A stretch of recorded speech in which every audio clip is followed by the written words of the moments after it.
Hello? Is this thing on? Uh, this is the first Konter stream, and I hope everything is working. Because this is more or less a test stream. Because, yeah, I haven't streamed before. And, yeah, I just want to test all that stuff. From the...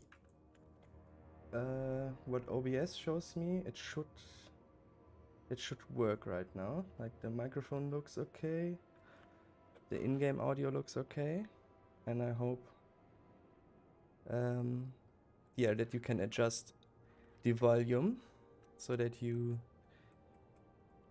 are comfortable with with the volume. So right now I'm playing my old warrior, this Mr. Scadim here. He's a troll, and yeah, we're trying to get some gear because yeah, it's Monday and this guy only did Vault of Ashravan 10 and 25, and so we have a lot to do. And yeah, right now I wanted to do a world tour, ideally, but just as many heroics as possible, really, to get some more emblems of heroism, and yeah, get some gear. As a first invite. So I think they want to go Violet Hold. Alright then. Yeah, a Vio heroic. Yeah, sadly the chat will pretty much always be in German, because I'm playing on Venoxus. But yeah, when I'm leveling my ult on Gehennas, then we have an English chat and whatnot. I don't know if this really changes anything, but I could imagine that it's yeah, more interesting. Oh, we already have some people in the comments. I didn't expect that. Okay, now I need to test my reading skills.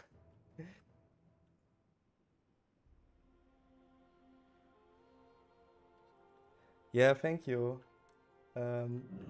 Chief. Ah! Okay, I'm encountering the first problems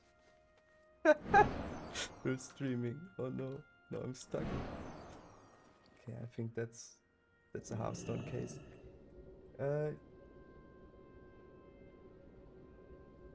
Okay, like in my vids. Thank you. Master Warrior, so glad to see you live. Yes, I hope we can do this more often. This is, like I said, the first time, and we will see how it goes. And I'm thinking about Twitch, like streaming on Twitch, but I'm not too sure about that right now.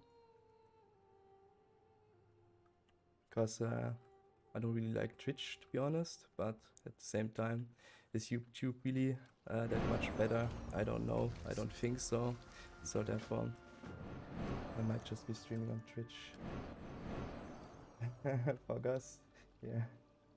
I lost 2 betrayer rolls so far. Can you bless me to win the next? I won. Not I won. I lost 2 betrayer rolls as well, like the same amount. I don't know if I can bless you. I could try though. So what would be a warrior bless? Wait, I have an idea.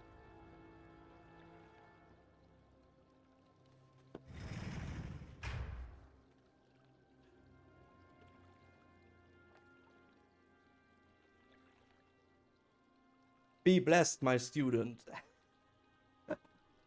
This is the Blade of Aragon, which is a very great warrior, so I hope this will help you.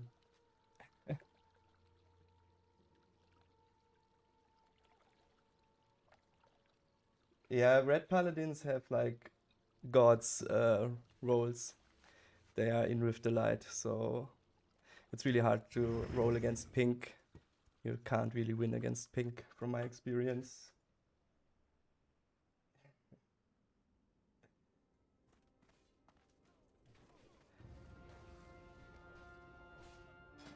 Sadly, this dungeon isn't really that entertaining, but it has to be done. Is there any loot in here? I don't know. Like, I'm missing a lot of pieces. I would really like to have better shoulder pieces, because right now I have still the heirloom ones, and I don't think they can be enchanted with the big enchant, which is which is sad. Do you PvP at all? Arms PvP guide from you would be OP. Nice to see you streaming. Yes, I PvP, but not a lot right now. Like, I would like to have a better arena team, but yeah, they're really inconsistent right now. I have to like talk to them and say what's up, because otherwise I need to find someone else, because they don't really seem that interested. But I enjoy PvP in Wars of the Lich King so far. But I'm not the best PvPer by any means, so I don't know if I'm really the right person to do a guide. But Jira is really good, in my opinion.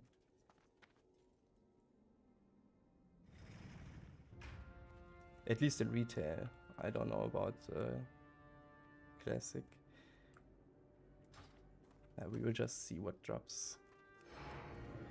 Man, I'm so distracted. That's insane. Now I know what all those streamers are talking about.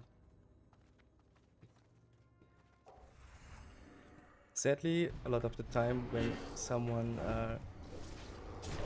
starts streaming, their gameplay kinda suffers, and slowly but surely they decline in skill. You know what I mean? I hope this will not happen to me. But I have seen that quite some time.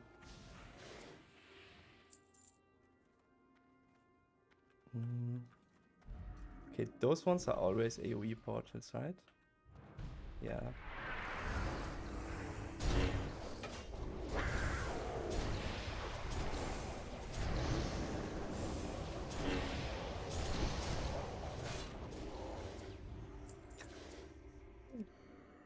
I'm shaking.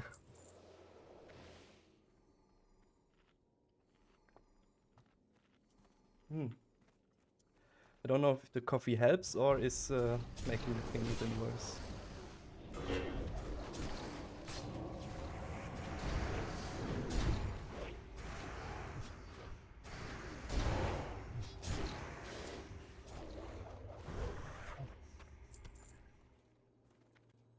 Can't wait for raid content.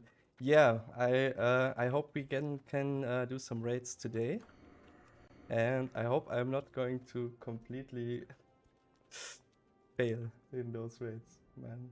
Right now I'm feeling like playing something else, out of body experience almost.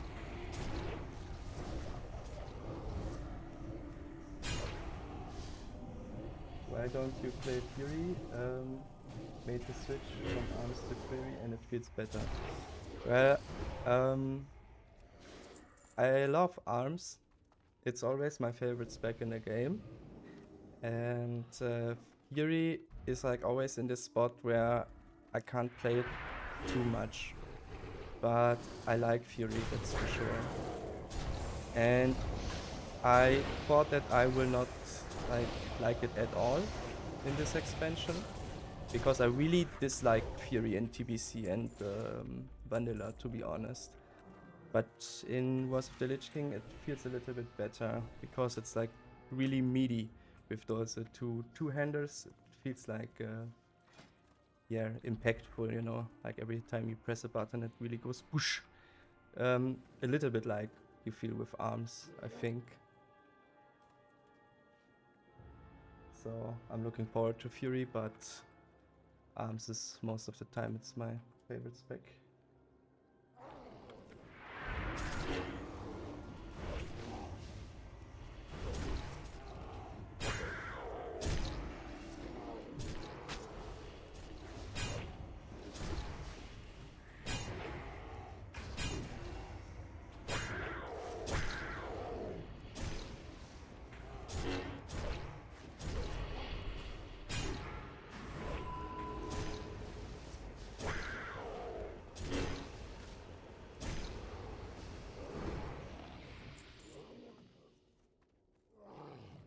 Digga, mach mal Licht in die Bude.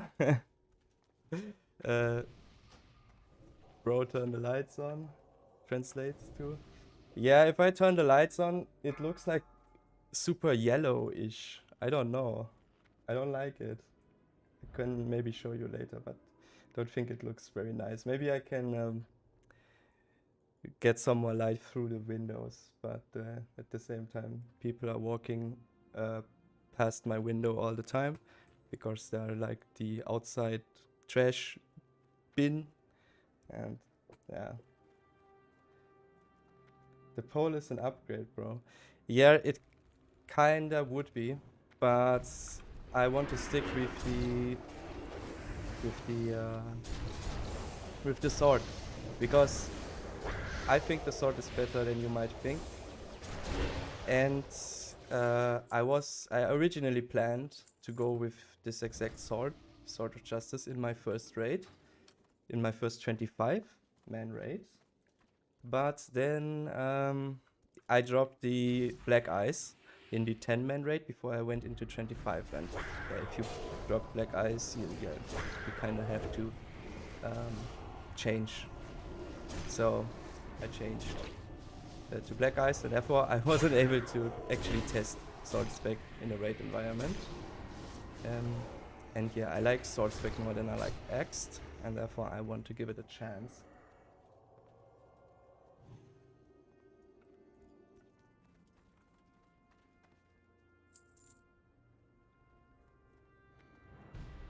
Armageddon Sword for Nux is my favorite weapon in the game, in terms of looks, I think.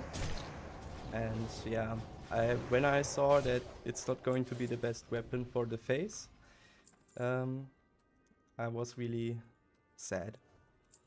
I already thought about running around with Armageddon and destroying stuff, but turns out that Betrayer of Humanity has just like better item level. Oh no, I need healing piece. Okay. That's the nice thing with Warrior. If you pop up once, you're likely to die. Ah yeah, I brought some flask and buff food. I forgot.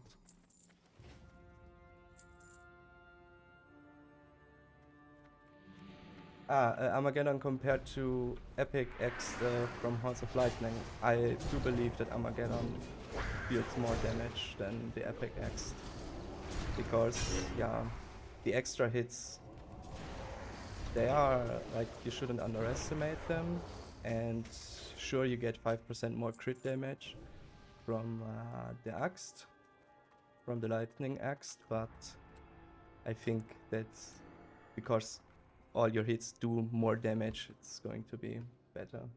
Back in business now. Yeah, the Halls of Lightning Axe is not really bad, but I think that Armageddon is better. It seems my freedom For example, like on Wednesday, I looked into like parses from like overall raid parses, who did like the most damage in all raids, and the 4th place was actually someone with the Halls of Lightning Axe, so I thought like, what a shed. And yeah, it goes to show that it's not really bad, the weapon. This is an unrecoverable loss. First beer tank. Yeah, the beer tank, bear tank. Yeah, they're pretty rare. But I had some that actually deals some nice damage, I think in single target especially. Ah yeah, the axe looks bad, that's right. I think in general a lot of the weapons are kinda strange. For example, Betrayer of Humanity.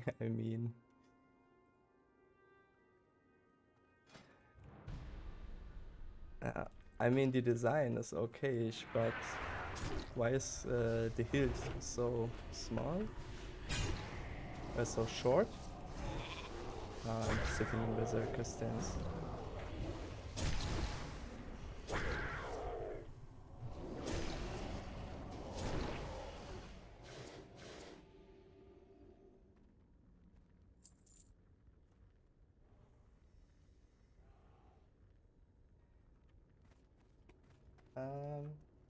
Do you cast Slam when you need to dump Rage with your Heroic Strike Q? Yes, I use, most of the time I use Slam as a filler, but I also use it as a low budget option. So if I have a lot of Rage, I tend to prioritize Mortal Strike over, over Slam, because it's more damage per cast but less damage per Rage. And therefore I would maybe say that Mortal Strike is more of a rage dump than Slam, because Slam kind of is more like your low budget option if you have not a lot of rage. Or right now you will see me use a lot of Slam because my sword is really slow, and I think, yeah, no, we don't have an attack speed buff in this group, and yeah, the value from your Slam depends on your attack speed, and yeah, my attack speed right now is really low compared to like in raid attack speed, or how your attack speed would look in a raid. And yeah, with Heroic Strike Q'd. It cancels the Heroic Strike, but you just have to press it again after that.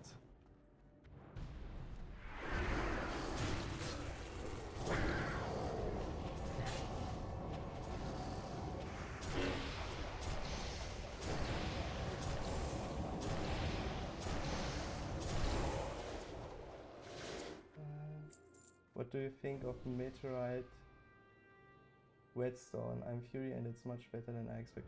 What is the Meteorite Whetstone? Is this... Ah, this is a trinket, right? Is this the haste proc trinket, maybe? From... I'm griefing my group too much. I think it's a proc trinket from Utgard, right?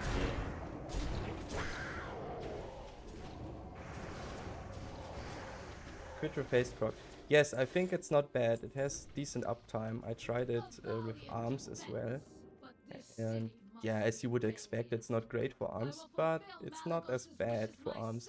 And therefore, I think it's probably not really not bad for Fury. I think I have seen the trinket in some very good prices as well.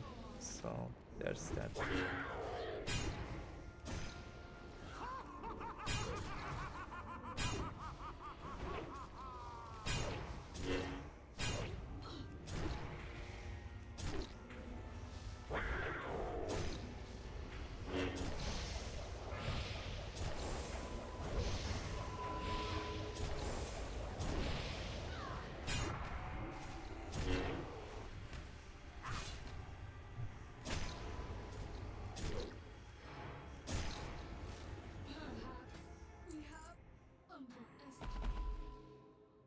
Yeah, nothing.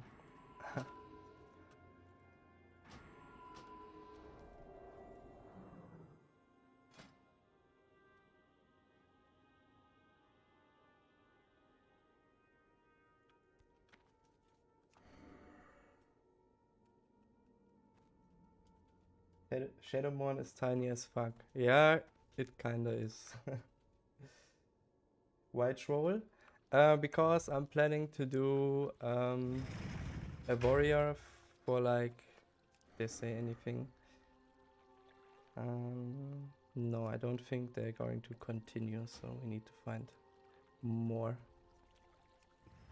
Because I want to do like all warriors, pretty much, like every race, one warrior. This is like my goal, but we'll see if we get to that. Probably not, but you have to start somewhere. And yeah, I like the on-use haste. I've always liked it on Troll. I think it's a great ratio. I mean, I already have an Orc, and Orc should be the best right now, I guess. And yeah, what options do we have? The Tauren, which is mostly for tanking, and yeah, you can have a little bit more reach, which is nice. Don't get me wrong, but I think an unused haste is better. And then we have like undead, which is like, yeah, looks really badass, undead warrior, but the unused racial is very useless, especially in PvE. So yeah.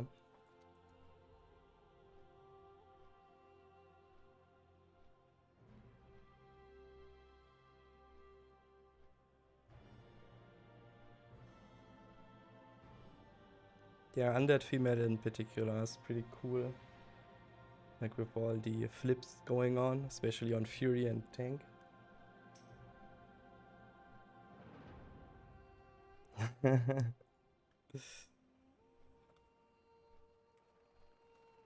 Yeah, my beard, I don't know about that beard.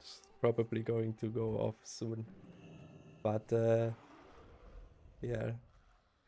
Soon we have a celebration here in Cologne where you'd like dress up as something carnival. I don't know if you guys know about that, but a beard like this is very helpful if you want to like dress up as a musketeer or a pirate or something. And after this, I'm probably going to shave it.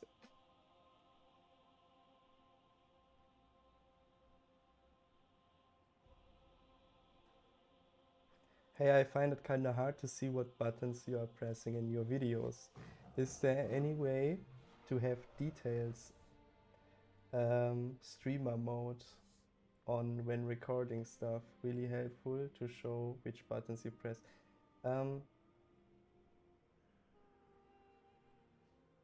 Details, streamer mode. I don't really know what that is, but you can see the buttons here that I press in that order. Battle shout, battle shout, battle shout, for example. I didn't know if you know already, but this maybe helps with that. Yeah, the problem is that my interface is, yeah, like really strange to a lot of people. Ah, you didn't know that. Yeah, you're welcome. Actually, the sounds are a bit low. I would bump it. I just compared to other streamers. Voice game sounds are clear though. You mean the in-game sounds are a bit low? Or it's right now on 4. Can do it on 6 maybe. I have double clad cleavers. Did 5.1k on patchwork 25 man. Yeah, sounds not too bad. But I think the weapons are important, but there's a lot more to your DPS than the weapons. Yeah, all these crit chances and all the attack power that gets added onto your weapons and stuff. So both all sounds. So the microphone as well. Okay. I cannot increase the microphone further, I think. I can look into it later, because right now, yeah, right now it would confuse me too much because I'm just learning this stuff. But now I turned, now I increased my in-game sound and not my microphone, so I guess I need to turn it back down a little bit again. Okay, they want to go one more instance. UP, what is UP? Woodguard Pinnacle, I guess. There, I don't think there's loot for me, other than the Drake, and maybe the Trinket, because my Trinkets right now are pretty ass. But I'm hoarding like 107 emblems because I'm not so sure about what I want to buy. I think I'm going to use them before my first raid, or maybe after 10-man raids. So I know what tier pieces I get from the raid, or I don't know. Kata Classic in 6 months. Oh, please not. Like, I really dislike that they rushed Wars of the Lich King. because I wasn't able to get my full biz in both tier 6 and later in Sunrail. I wasn't able to get all pieces because it simply wasn't possible. Too much competition on the pieces, and at the end of the day I wasn't able to get all of them, which is like really strange.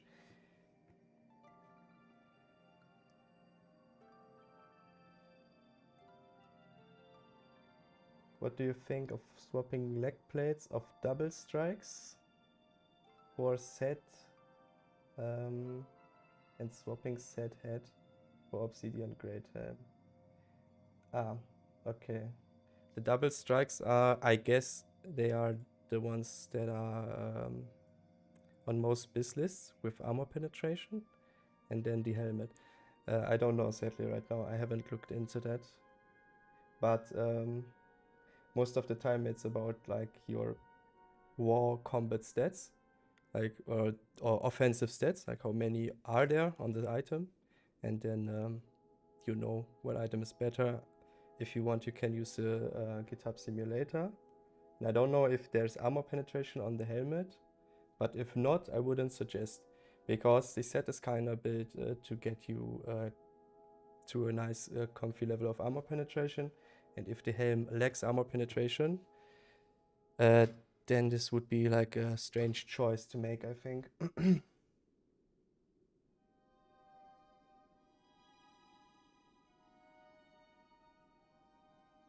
Yeah, okay, so you need to max your audio, and on others it's like half. Okay, yeah, that's should bump that up a little bit, or like by 50%. I don't know what this exactly translates to, but yeah, now it's dangerous for you, because if you now hop into another stream, they're going to, yeah, kill your ears. Crypt Fiend's Bite versus Death's Bite. Which one would you use? I don't have both weapons, but I see a lot of Crypt Fiend bites in high level parses, and because it's so much slower, I think it's better. Like those two things convince me that it's better than Crypt Fiend, because I see more of those in high level parses, and from my experience, a slower weapon speed is a big thing. If you're an orc, of course, and you need the hit on,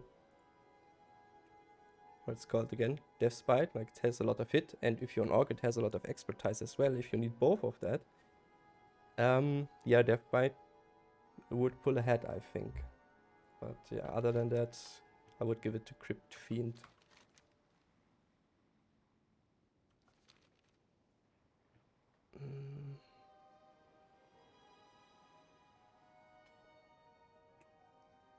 Hi there, hi there. I'm new to Warrior, Fury first time Warrior, it's fun. I'm getting better with rotations. I saw Death Wish. I saved Death Wish for last, not sure what else is there as far as importance. Well, Death Wish and Lust are a great couple, but if this means that you can use one less Death Wish because you saved it for Lust, it's not worth it. How much better is Mongoose over 85 AP? I don't know. I haven't tried Mongoose. I just went with the 85 AP enchant. Is Mongoose still expensive? Because if not, maybe try it out with this guy in the first raid.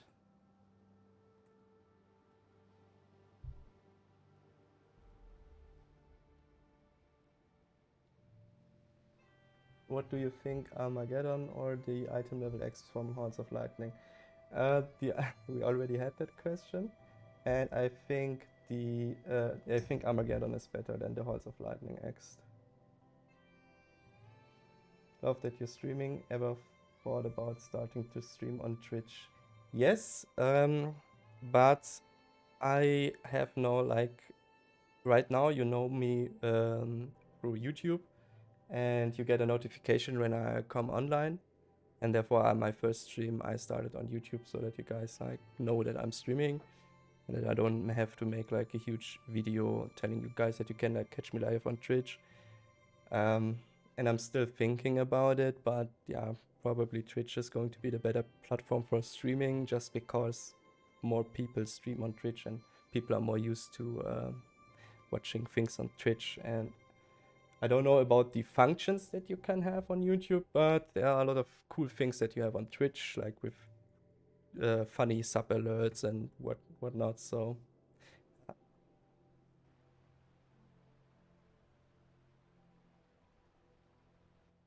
do you think you will do some raid fight analysis with the voiceover to explain what and why do you press on the particular situation? This would be a lot of work to do, but you're not the first one who requested that, so the chances are that we're actually going to do things like this. I had a series at DVC that was called Raid Boss Overanalyzed, where I talked about every little step that I did, and those videos were very long for the most part. But yeah, I can see me pick that project up again.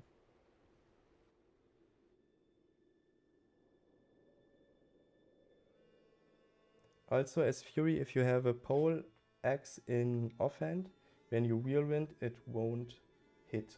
Yeah, I heard about that. I cannot confirm, but I just believe you guys on that.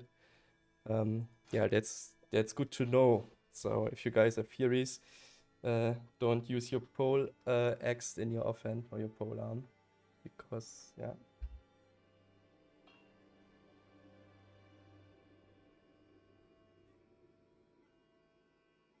Yeah, I think they are not really like, where is that coming from? Maybe they are not classified like swords and axes and maces. Have anyone tried that with a staff? That would be interesting.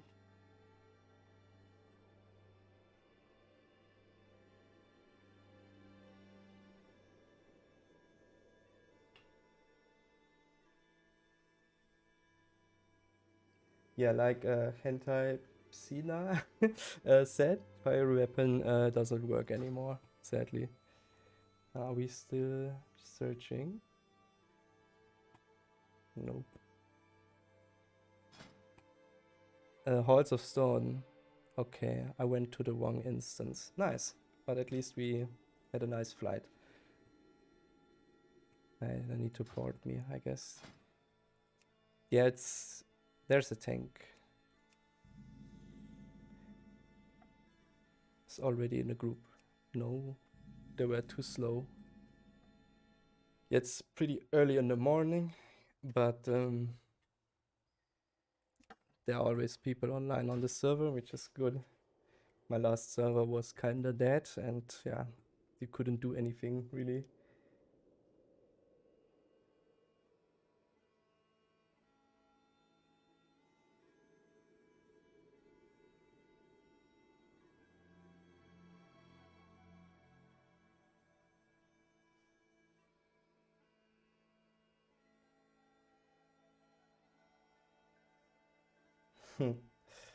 Thank you.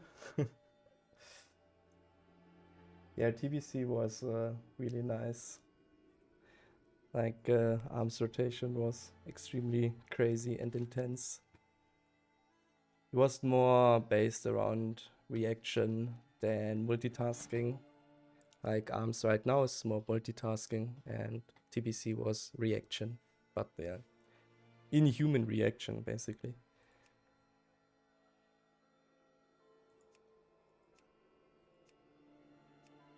Mm. I hope that I'm going to find a lot of dungeons in this at this time early in the morning, but tanks are always a problem, and my tank gear right now, I don't really feel comfortable tanking heroics with like a couple of pieces that I have, random heals and stuff. That would be full prot maybe, but I'm revenge spec and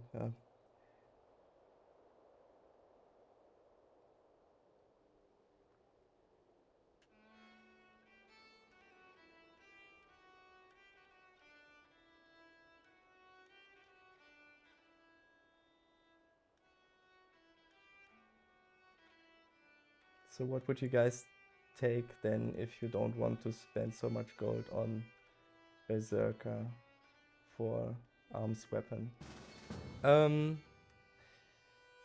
Yeah, some people say that Mongoose is still really good.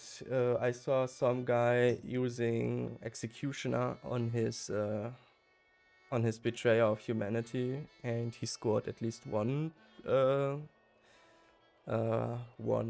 World 1 pass on Patchwork, but it was like 5.8k DPS, which from nowadays isn't really that impressive anymore. And yeah, but it at least shows that the enchant is cannot really that bad. What I used in my first raid, which was really good as well, is the 140 attack power against undead. It's very specific and it really only works in Naxxramas, but it does a good job in Naxxramas. And then I changed the enchant when we go to other raids, which is a bit of a waste in money, but it's still... I wasn't really expecting the weapon to... yeah, I wasn't expecting to use it for a long time, so I thought it's okay. And now I just have Berserking.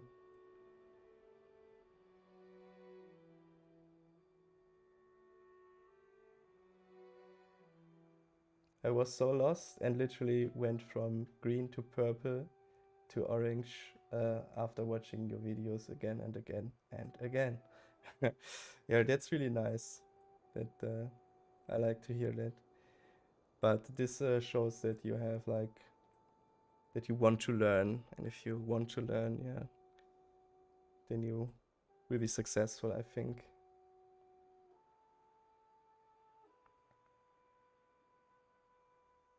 Hi Konter, how do you know what stats to focus on as arms warrior to balance everything? You need how to balance out your stats so that you always get the best DPS increase from each stat.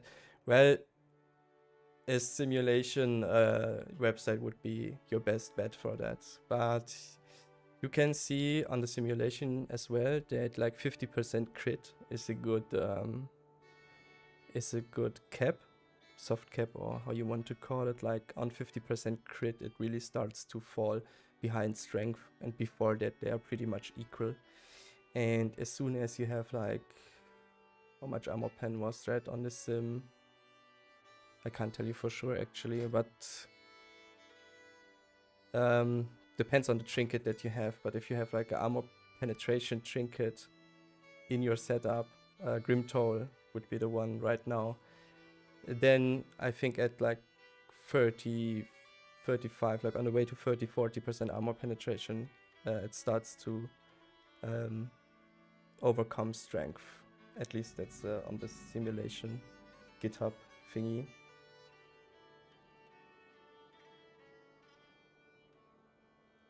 What's the buff that has the same icon as Death Wish on your 99.5 best performance average video? This question gets asked a lot, and it's just the buff icon from a trinket that you can get from the Nexus Heroic on the end boss. This one, Sphere of the Red Dragon's Blood. It's a 20-second attack power increase, and it's really good. And it's not Death Wish.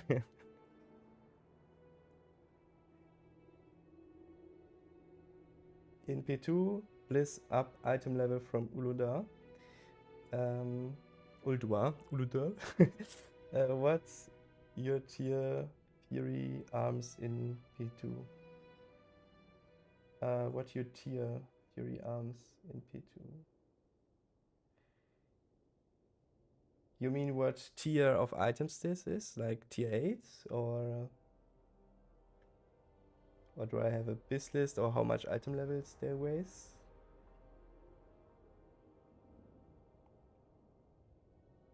I don't even play warrior, but I love hearing you talk about the class. Haha. I think that's a compliment, and maybe we can do some ASMR deep talk for you about the warrior class in the future. Should I gem crit over strength? I think if you are below 50% crit chance, buffed, of course, like you have to know how much crit you get from buffs, and if you are below 50%, you can gem crit over strength, yes, but yeah, you don't really have to. I think on average it will deal like a tiny bit more DPS, but and it's going to be cheaper as well. This is why, for example, I'm gemming crit right now, because I'm far below 50% buffed, and crit gems are like 10 gold, and strength gems, okay, I have 2 in here, but I switched my decision, changed my decision, because yeah, they're 10 gold and the other ones are like 100, and right now this is like all low budget gear, so I'm using crit right now.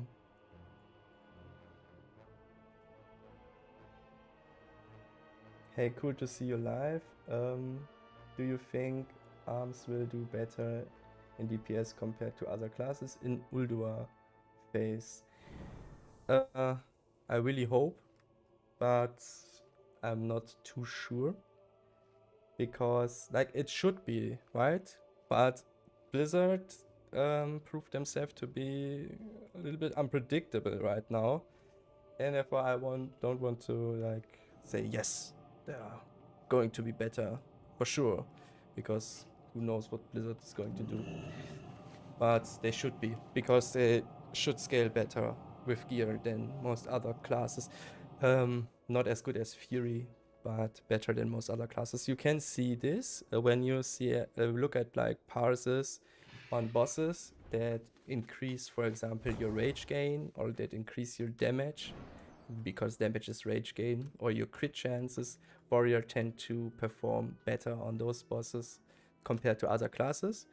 Then they perform on like a boss like Patchwork compared to other classes. And there you can see that arms as well scales a little bit better with like stats and whatnot.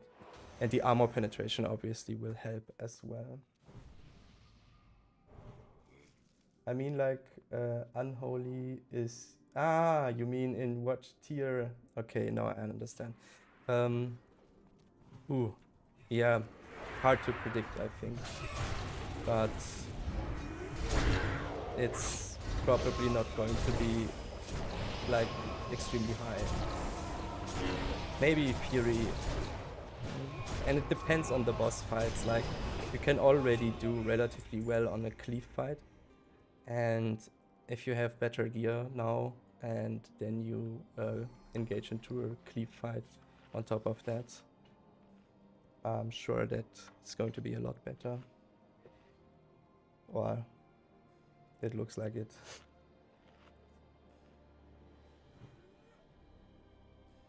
Do you aim for expertise cap and hit cap? Yes.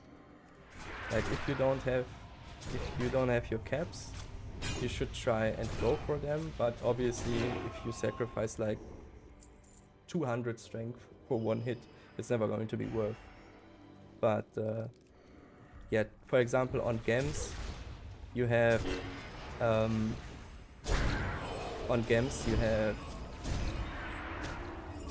the same stats, like there's 8 strength or there's 8 hit, and as long as you don't have your caps, 8 hit is going to be better than 8 strength.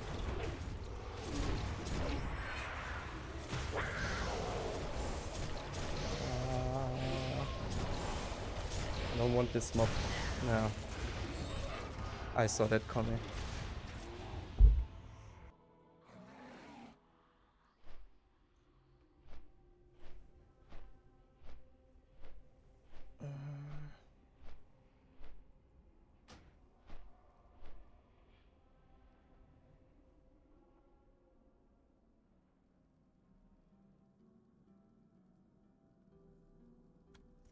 Desync clear target last start attack. How does this work? I don't know what this macro is supposed to do. And I don't have it in my heroic strike. I think my heroic strike is not macroed at all. But I do have a macro to cancel the Warwick Strike and flee, because I think that's very important. You can press Heroic Strike more aggressively with this, because if you see that you don't want to cast Heroic Strike, you can just cancel it before it goes off.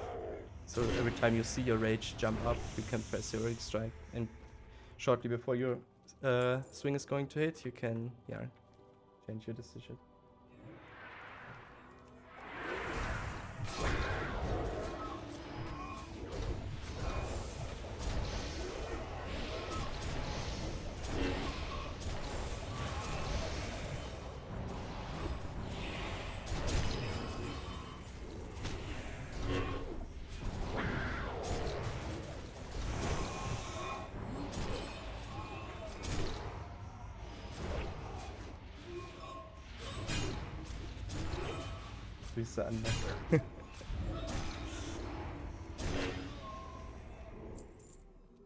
It's super nice that they fixed Taste for Blood. Yeah. Like this Taste for Blood bug bothered me. Really bothered me. I was like thinking about why Blizzard doesn't fix this, and I was losing trust in they fixing anything in the future, really. And and it took so much away from the class. Like I said in the video, there are two methods that you now can use that you that you couldn't use with the bug. So that's pretty huge, I think. Like bugs that interfere with like gameplay, like this is like by definition a game breaking bug or not, I think. Yeah, so it was game breaking. And that's pretty bad. Will you play Dragonflight? Is this a different build variety? Yes, I want to play Dragonflight, and I want to make videos about Dragonflight as well. Because I think the skill tree looks pretty awesome, and I'm like I always play WoW, right? And I always look at the new expansions, like even if it's only for like 1 or 2 months or what. I'm still always excited about seeing what's up.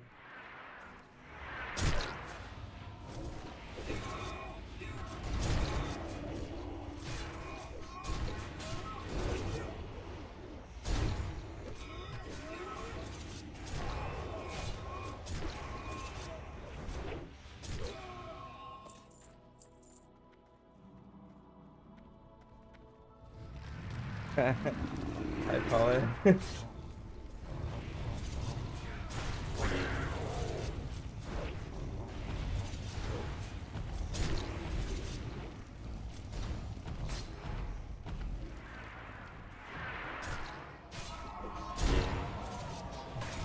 Uh-oh.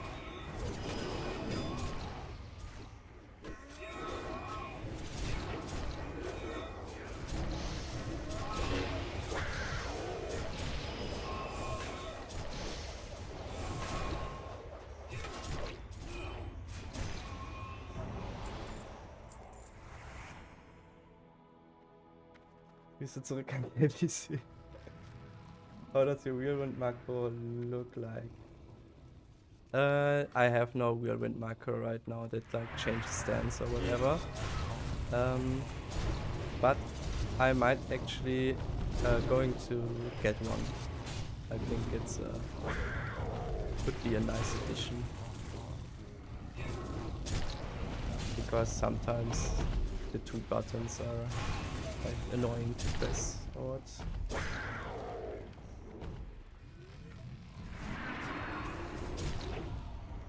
Or sometimes you just press the wrong button, you know, like two buttons are more opportunities to do a mistake.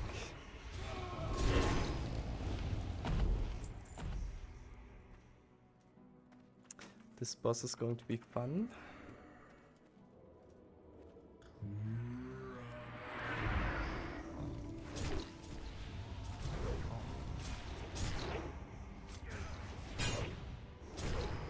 Jesus Christ, someone is going to die.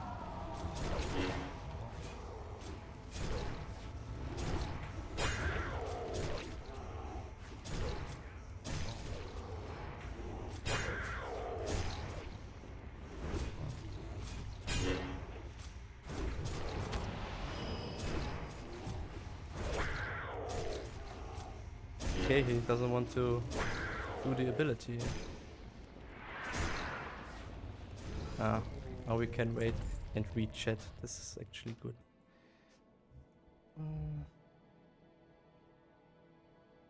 They do it with cast sequence. No, you don't have to. You can just do like cast Berserker stance, cast Missandern. Oh no.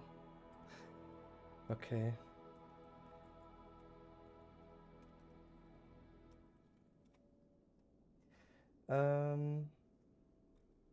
I do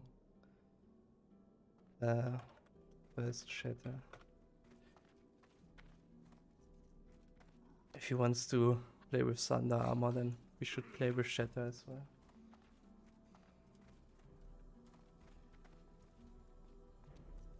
$144p sucks. I think you can increase the quality. At least I could when I tested.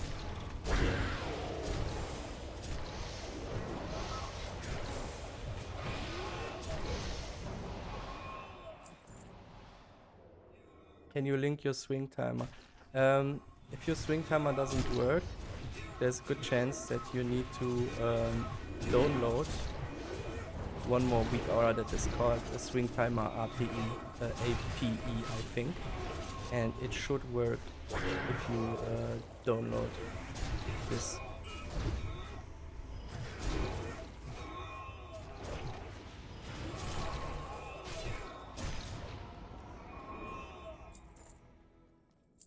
No greatness trinket. No. Not on this char and not on my main char. Because I am lazy when it comes to like gold farming. And I don't really enjoy running GDKPs either. So yeah. I'm not like the richest person in WoW and therefore, or in WoW, and therefore I cannot really afford things like greatness. But I hope I can buy one when it's like cheaper, because it should be this for this phase at least, and maybe even past that. Like I heard some people predict that this may be going to be this even longer.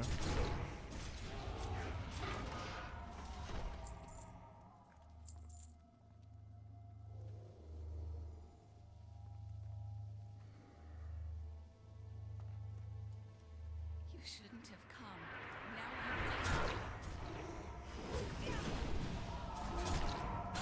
Now For Shatter now. One more thunder.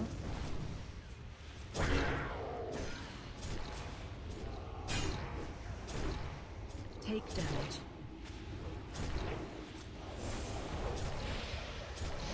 It's storming the stun. Oh! Oh no.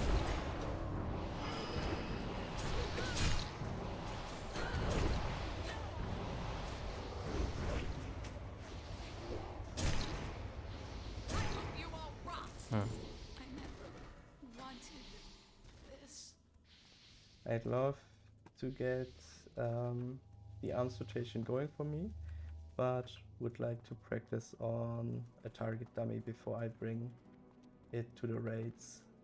What DPS should I be able to achieve, given I have Black Eyes, 4 piece and 4k gear score? Well, that depends on how you would test your DPS. I, for example, go on the level 80 dummy, not on the level boss dummy, because you are not raid buffed when you do your DPS tests. So the rage generation that you're going to have if you go on the raid dummy is like not comparable to the rage that you get in a raid. And if I want to practice my rotation, like the closest I can come to what my rotation looks in a raid in terms of like how much rage I can spend, the better. And therefore I go on the level 80 dummy. I as well apply 5 Sunders before I start my test. I apply 5 Sunders, then I reset the fight, and then I charge and I do my tests and only keep up Sunder.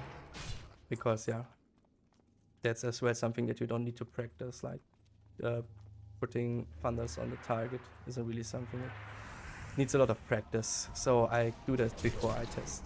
And if you do it like me, with Black Eyes 4K gear score and what was that, 4 piece? I think, yeah, on your best tests you should be able to achieve 4K DPS. I hold 4K DPS. Or I mean, before you go into raid, it's enough if you score like 3.5k or even like 3.3k, but 4k would be like the number that I would be able to achieve with this gear. I mean,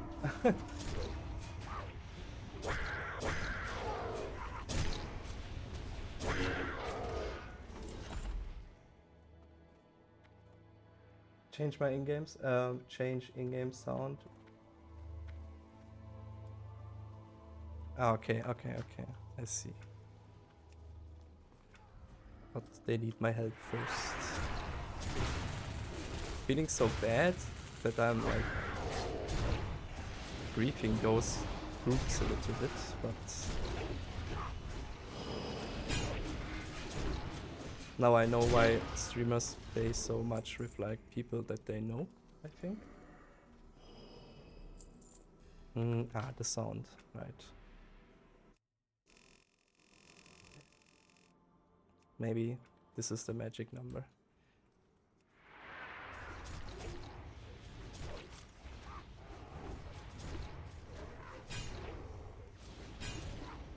Yeah, it's the same for expertise.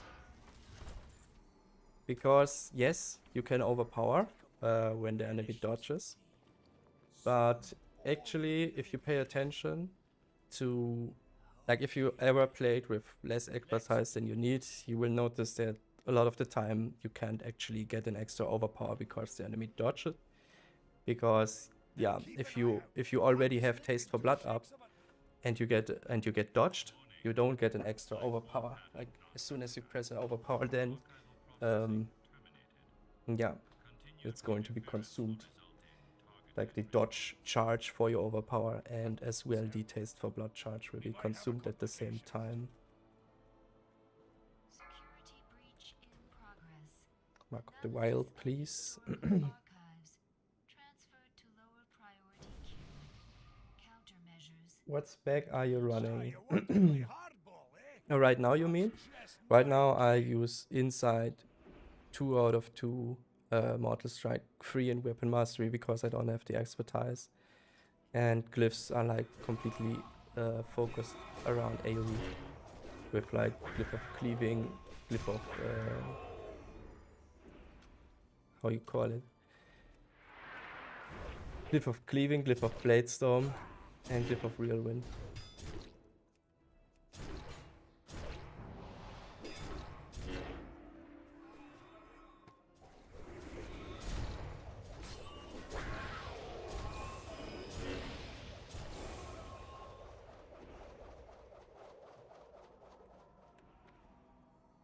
This event is... I love this event.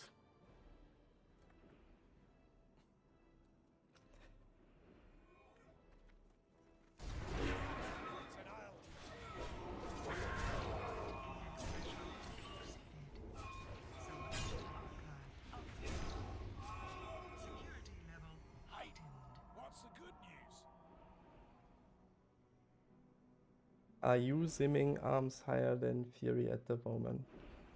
You mean when I use the simulation software that most people use? Or do you mean that like from my understanding of the game and my calculations? Because I don't know how Fury sims compared to arms, but I think in full biz Fury sims a bit better, at least this is what I've heard. But I don't actually think that Fury is better than arms, like even though on some parses you could guess that, but yeah, parses is not everything. And yeah, I would actually need a Fury whoop my ass in my group before I believe it, actually.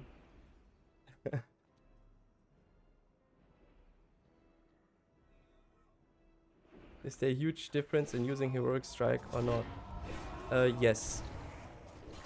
Yes, Heroic Strike is important. Especially if you play with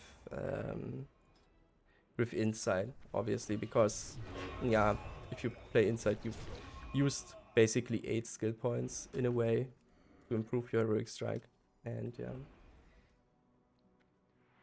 The thing is that a lot of people maybe don't know is that your auto attacks can score a crit, but they can also score a glancing blow, and a glancing blow deals like only 75% of the damage, and there's a 20% chance that those attacks, like that's the auto attacks, glance, and if they glance, they cannot crit. And yeah, so if you press Heroic Strike, this glancing blow chance gets eliminated from your next auto attack, because it's going to be an Heroic Strike instead of an auto attack.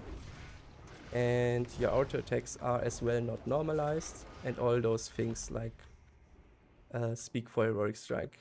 And if you can, yeah, increase your auto attack so that it cannot glance and give it an extra damage on top of it and give it like an extra 15% crit chance, it's a nice trait.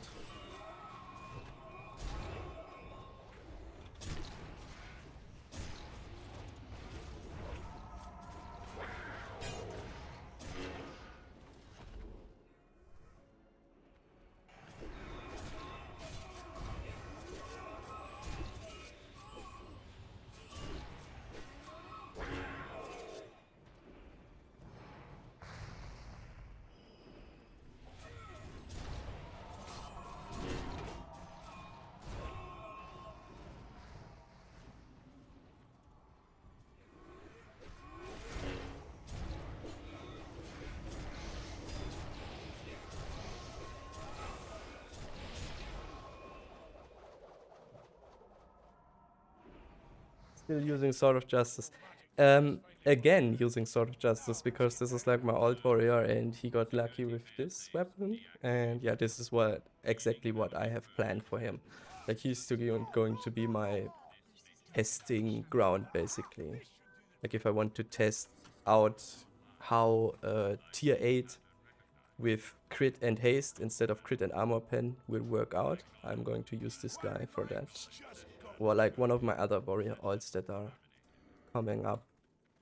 And yeah, because I always like to play around with goofy builds. But at the same time, you don't really want to do that on your main that is like seriously raiding with your guild, because you don't want to grief them. So I need some other warriors that can grief some random people. How much warriors do you have? On Classic, right now I only have 2 level 80s. And I have one that is almost level 70. But luckily, you warriors are pretty fast levelers right now. And yeah, so I hope I can get them up fairly fast.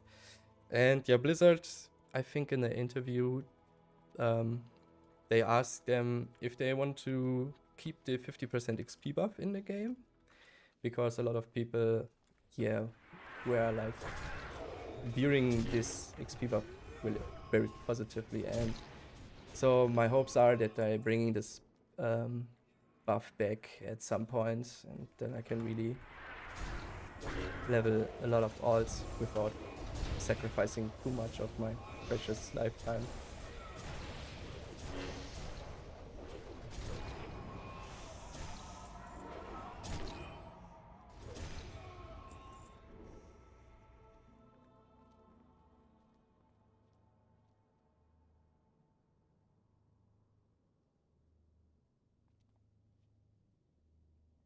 Do you still level them with arms?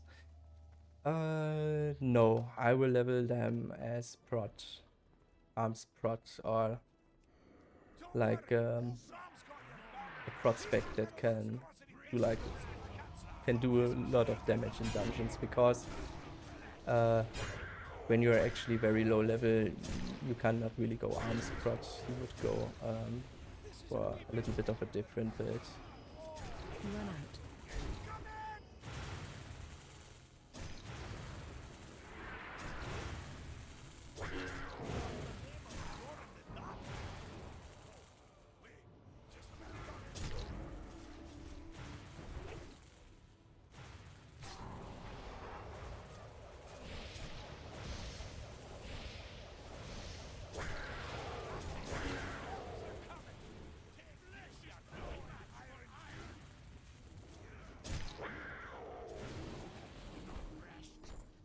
Oh, the dagger for the rogue. Nice.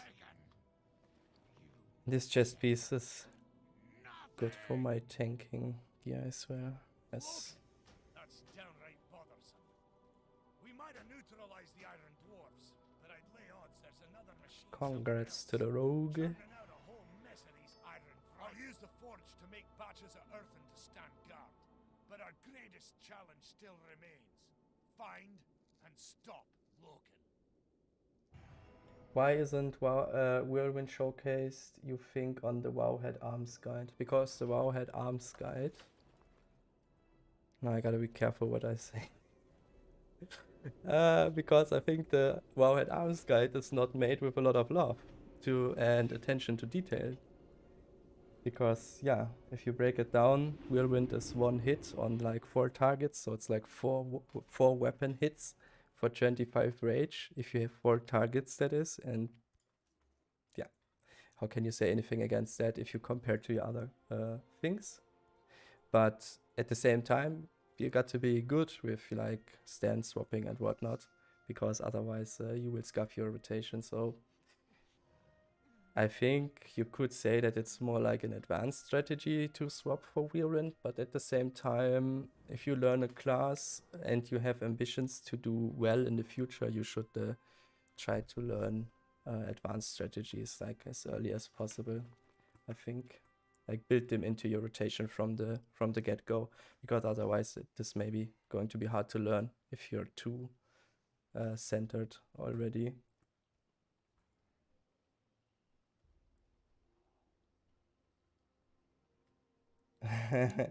Trash guide. Page is garbage. Yeah, I was expecting that you guys think that way.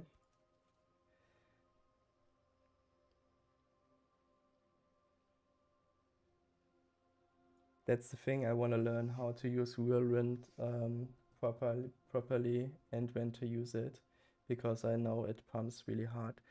Yeah, so basically 2 weapon swings for only 25 rage, which would be on 2 targets, yeah, is already better than your MS or your slam. So yeah, pretty much on 2 targets plus, you are never bad off swapping to your Berserker stance and pulling a Whirlwind. But yeah, at the same time, if you make a mistake, this is like a mistake that is like too big, then you will lose some rage. And I'm working on it myself right now. Like I haven't mastered this technique just yet. Let's put it at that. Like on the training dummies, I'm pretty confident with it, but in instances where you get a lot of rage, especially, you can find yourself like caught up in one stance because you get so much rage all the time. Now my group finder is bugged again. Like, if you know what I mean, if you charge in battle stance and you plan to swap to Berserker stance at some point, but you get so much rage all the time that you cannot spend everything. And then you have to make your decision, like, you can just swap and lose like 80 rage because you think that because you're getting so much rage that it doesn't matter, that you get the rage back in future anyways, and that you get more than you can spend. But if like the rage that you get through damage taken or through whatever suddenly stops after you swap your stance for your Whirlwind, and then all of a sudden you have lost a lot. So yeah, there isn't really a clear-cut answer to when you want to swap, but if you can hold your Whirlwind on cooldown and your Thunderclap on cooldown, you want to do it. Like swap for Thunderclap and swap for Whirlwind, swap back for Thunderclap, swap back for Whirlwind. And yeah, on free mobs, I think Thunderclap isn't really that important, but it's still not bad. Depends a little bit, or depends a lot on if you have improved Thunderclap and Insight. Because with those two talents, Thunderclap obviously gets a lot more value. Like for 16 Rage, I think a Thunderclap do I have a Thunderclap somewhere in my details? But I think they crit for like 1 or 2k or 1.5k, and they spread deep wounds. So on 3 targets, I think a Thunderclap is better than a Mortal Strike already. Thunderclap. Crits for 1.6k, so if there are 3 mobs, it crits like a Mortal Strike. If all of those crit, I think. No. On my gear, actually on 2 targets, Thunderclap deals the same damage like a Mortal Strike. And it spreads deep wounds like on 3 targets or 2 targets.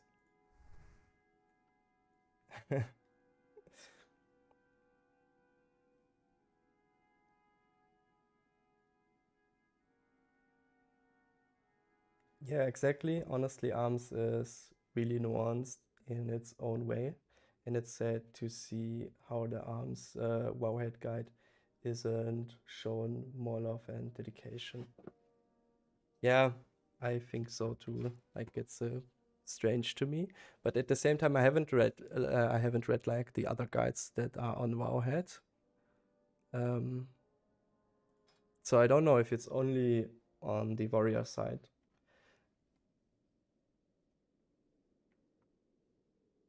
Like at the end of TBC, for example, on Icy Veins, they still said that you want to swap to 2 one-handers in the execute phase if you play arms. But yeah, this wasn't really the case after in T6 anymore, so they are not really up to date a lot of the time. Gundrak. Gundrak. Culling. Where do I need items actually? This will make things a little bit more interesting. I need my trinket from Nexus.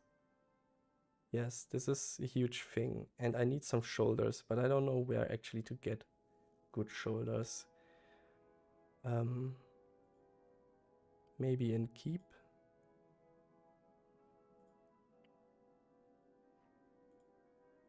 Nope. Nexus maybe. No, but there's a ring.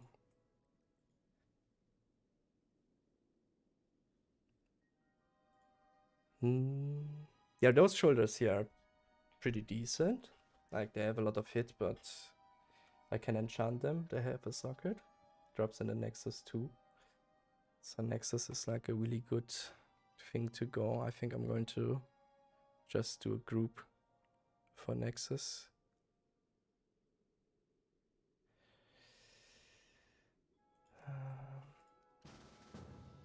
Okay, I got an invite.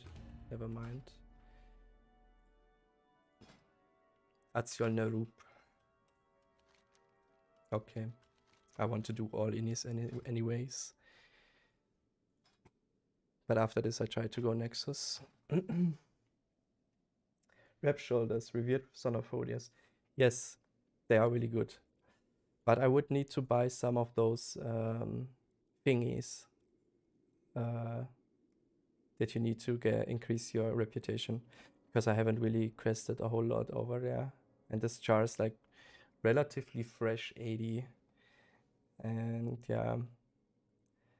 But I want to go into raid today or tomorrow. Like he needs to go through all 10 mans and all 25 mans. So yeah. And I want to be like prepared for that. Because raiding with shit gear isn't really a lot of fun.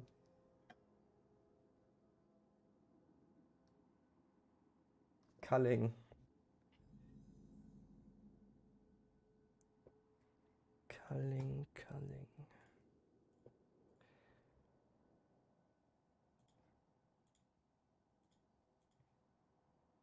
Those are here. We have some mail shoulders. I think I already have them in my inventory, just in case nothing else drops. Yes. Okay, my group just got disbanded, and I can build something for the Nexus. Okay, I can't find leather ones.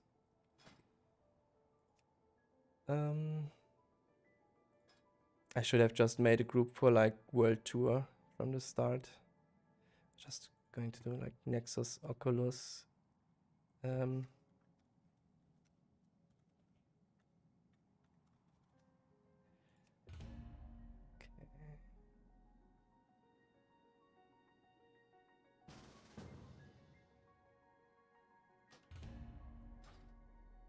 Okay.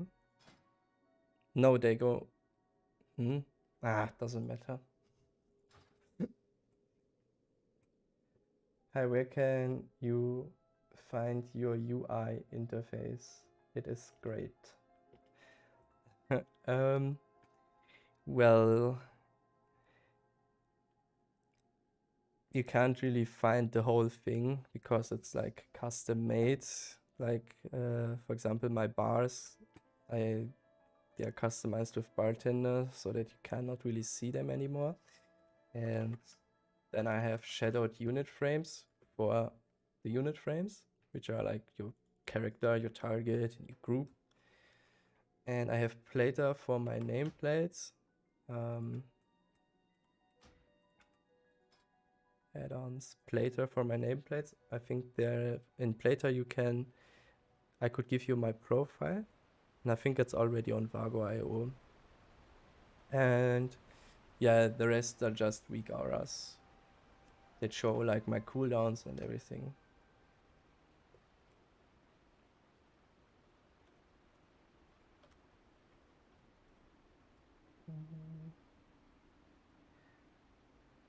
I will make a interface video very soon where I like one more time explain everything that is going like on and why I have this and that and where. But it's going to be the last one for this expansion.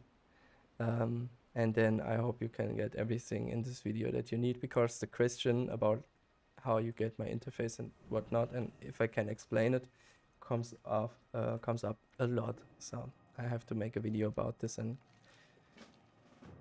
we will have that, and you can get all the weak auras in them.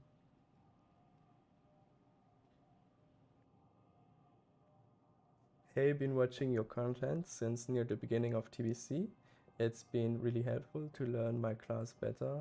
I'm even using your weak auras. Thank you. I'm happy to help with that. And if you like my weak auras, this is like a compliment as well, because some people don't like them, I know, and some people think that my interface looks awful. But yeah, that's just preference. It's like your workspace, right? Like your interface, so everyone has to be clear with their workspace. How much percent expertise I need to 1 out of 2 improve weapon mastery? 5.5%. Like if you hover over your expertise, you need 5.5%. I think that's, how much is that? 24? I don't know exactly, but yeah. I think 18 is 2 out of 2, but I never look at this number on the expertise. I just hover over it, and then if I see 6.6, I know I need 0 out of 2 improved weapon stuff.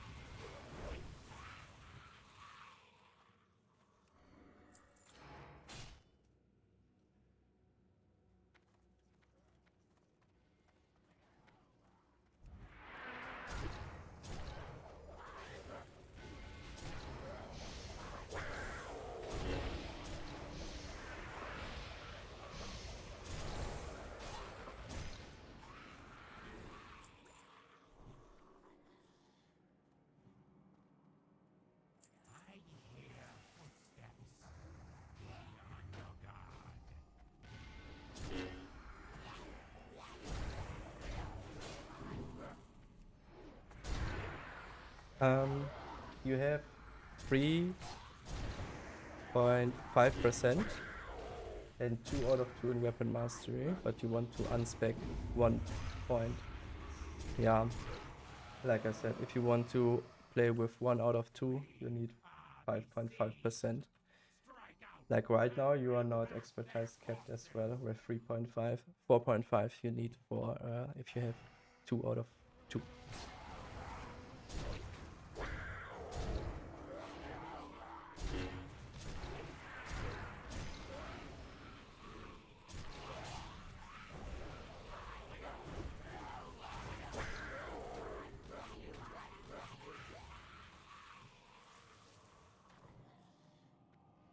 Reaching 4.4k on the target damage seems like a mission impossible.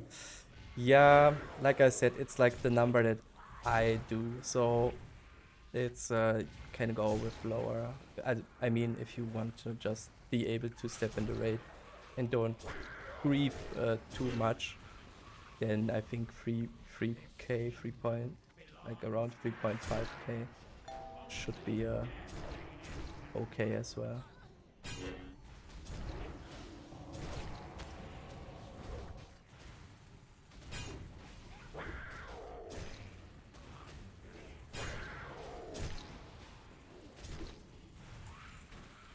Wow, the damage.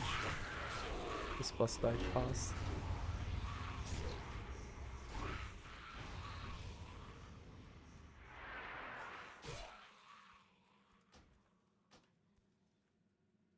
What's the rage threshold for slam and heroic strike? The problem is that there is no fixed threshold, because it always depends not only on the rage that you have currently, but also on the rage costs of the abilities that you want to press in the near future, and yeah, makes the thing a little bit more complicated. But for example, for heroic strike, there's basically one number. If you want to have a fixed number that you can basically always safely press heroic strike, and this is like on 60 plus heroic strike cost. So if you have 3 out of 3 into improved heroic strike, it's like 72. Because in this case, if you press heroic strike here, you still have the rage to cast your 2 most expensive abilities in a row, which would be Mortal Strike and Execute, and therefore, or 2 executes, and therefore you cannot really scuff your rotation if you use it on 60 plus heroic strike rage cost. But yeah, a lot of the time, most of the time, you will use heroic strike on lower rage than that. If you like can predict your rage generation, if you're raid buffed, if you know what buttons you want to press in the near future.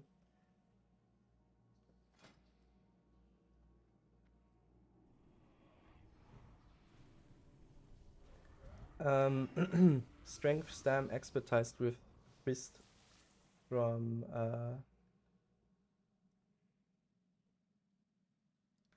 Valor. Is it worth? Strength stam expertise. What are those Valors again? Are those the raid tokens? Yes. I mean, it depends on what grist you have before. But I think they are not really included in any biz list. So I would think twice about spending points on that. But if you... what am I doing here? Sitting in Berserker stance. If you have nothing else to buy, then sure, they can have. Like, your expertise is extremely low.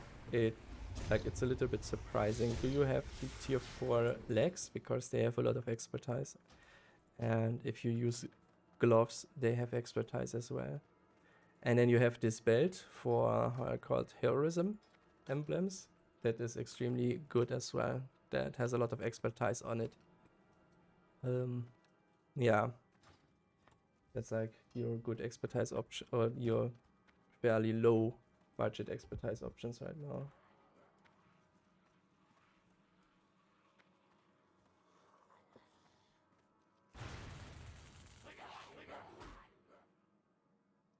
peaking at 3.4. Griefing too much is maybe I said that a little bit too harsh. I don't know. Like, I mean, in a way, you're griefing by playing the class, right? So, but only like if you think from a like pretty dumb perspective, actually. So yeah, I mean, Naxxramas is so easy that I would be happy to have as many warriors as possible, so that the fight is at least somewhat interesting, you know, so that it doesn't roll over in like 1 minute. Instead, it takes like 3 minutes.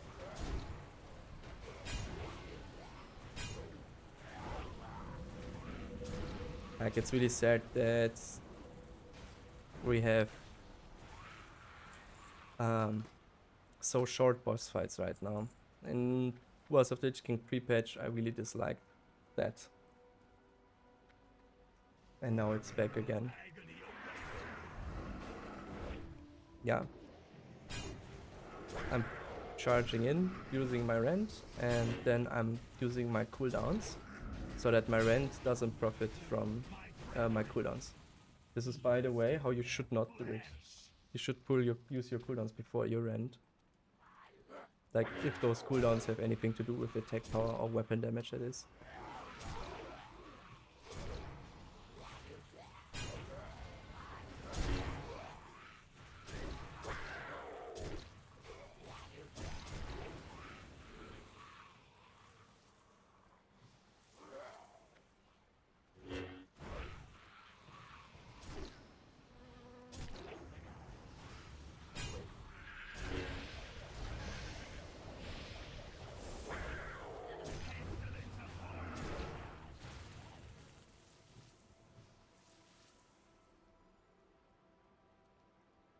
Thanks a lot. Warrior best class to play.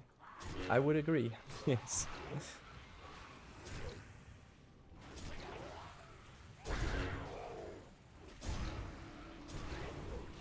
I like shamans as well. Like, I always like shaman.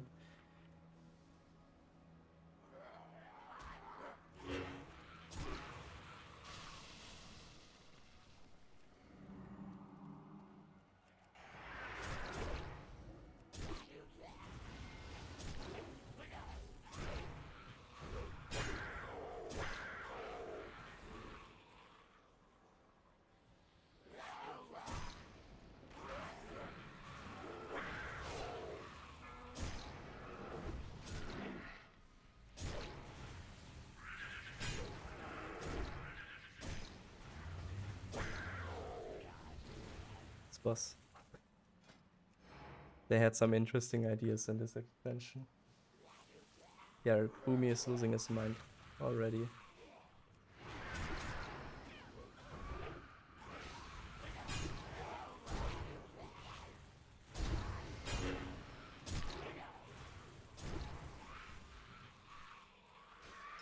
Can you kill him before he goes down like 4 times? I don't know. You have enough DPS? Or is he just like doing his little thing?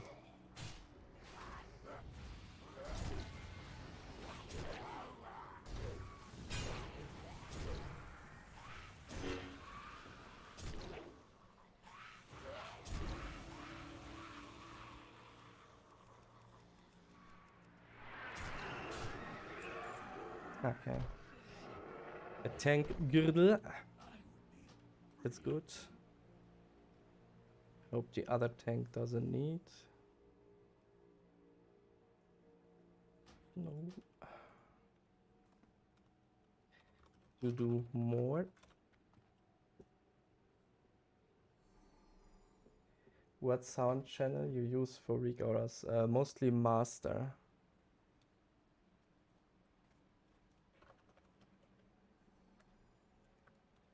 Let's go Nexus. Mostly master. I tried with like sound channel for my slam weak aura, but didn't really sound that good, so I changed it.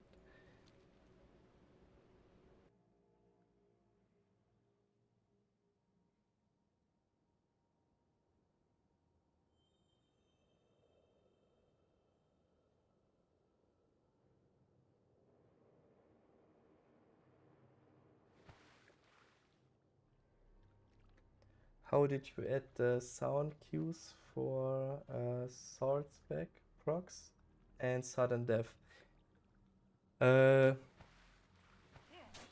I didn't add the proc on the sword spec thing. It was built in the weak aura, I think, but if you want to add a sound to weak aura like this, for example, for sudden death, you click on actions and then on show. So when the weak aura pops up, and then you tick play sound, you can choose the channel and the sound here.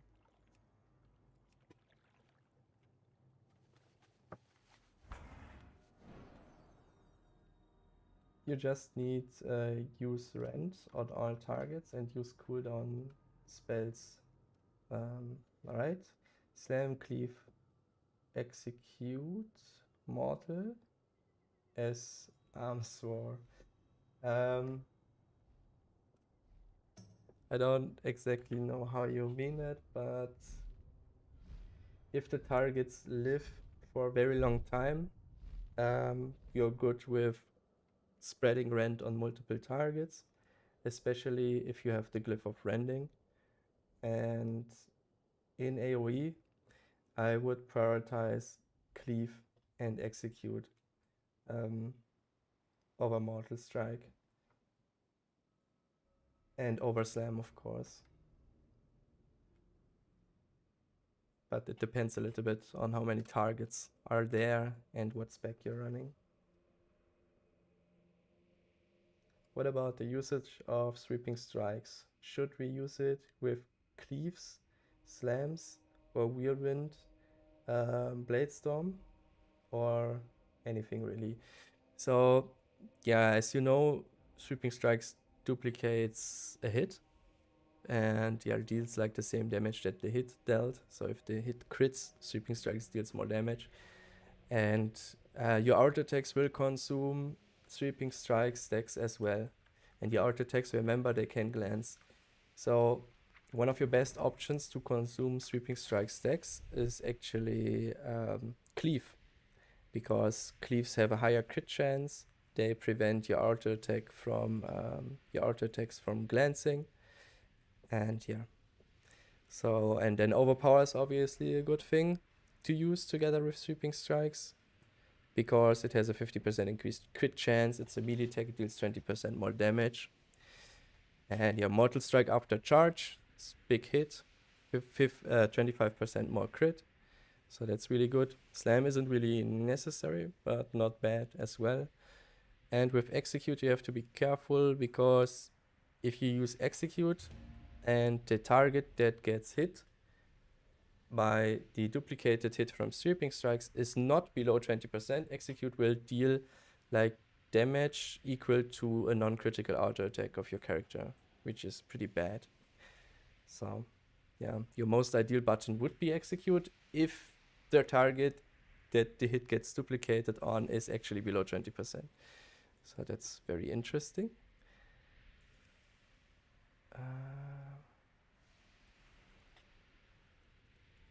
Nexus tank.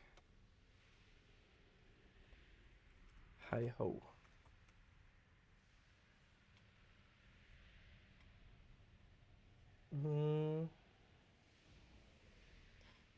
+1 to your channel, man. Thank you. Thank you. Can you show your talents? Yes.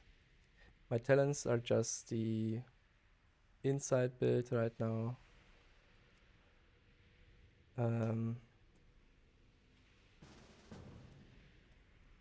With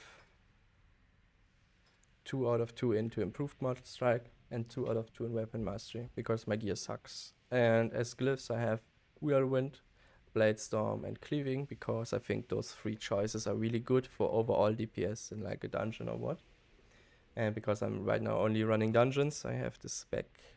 When I'm going to raid, I'm probably going to change my revenge spec here to a single target orientated arms build.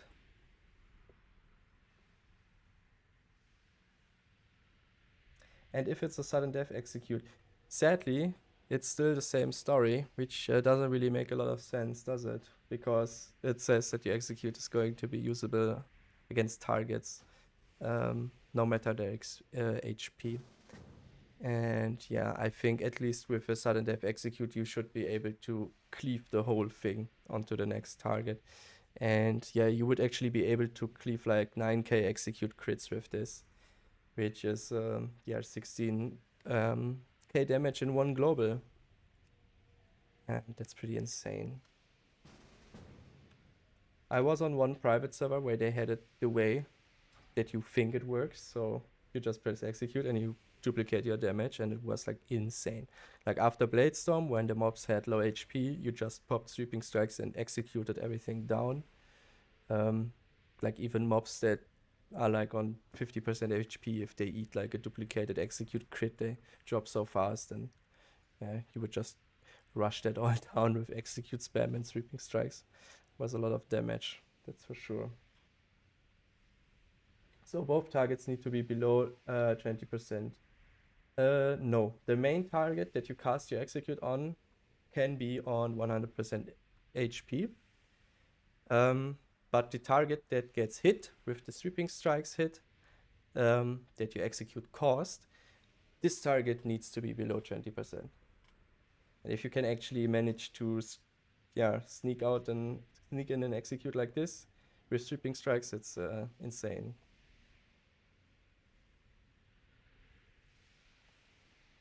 What glyphs would you use for pure single target in raids versus 3 to 4 cleave in raids? Yeah, I thought about that, and I think the glyph that is least beneficial is Mortal Strike in this case, if you want to spread rend. If you don't want to spread rend, then Glyph of Rending becomes kind of questionable, but I think in a raid scenario, when I imagine a raid boss that is like cleave, I think about like 3 minutes of cleaving. So in this case, you really want to have Glyph of Rending. And Glyph of Cleaving is as well really important for this scenario. And then the last glyph depends a little bit. For example, if Glyph of Bladestorm would enable you one more Bladestorm because you glyphed it, then Glyph of Bladestorm would be your best option. And if not, it pretty much doesn't matter actually. You can go for Whirlwind, you can go for Execute. The last glyph doesn't really matter actually, because executes are not as valuable in this scenario, but whirlwinds are. So if you want to go for a lot of whirlwind swaps, you can do that. But if you don't want to go for a lot of whirlwind swaps, then execute becomes better. And like I said, if Bladestorm can increase the amounts of Bladestorm that you can cast throughout the whole fight, then Glyph of Bladestorm is your best option in this case as your third glyph. Ah yeah, and Glyph of Sweeping Strikes you could consider as well, but yeah. From my testings, Glyph of Sweeping Strikes was always not a DPS increase at all, actually. It was only a quality of life increase, because I don't know, I wasn't really able to get value out of the 30 extra rage every 30 seconds.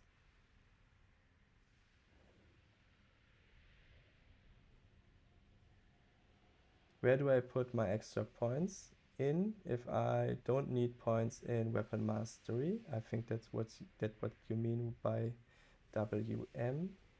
Have 3 out of 3 in MS with inside build.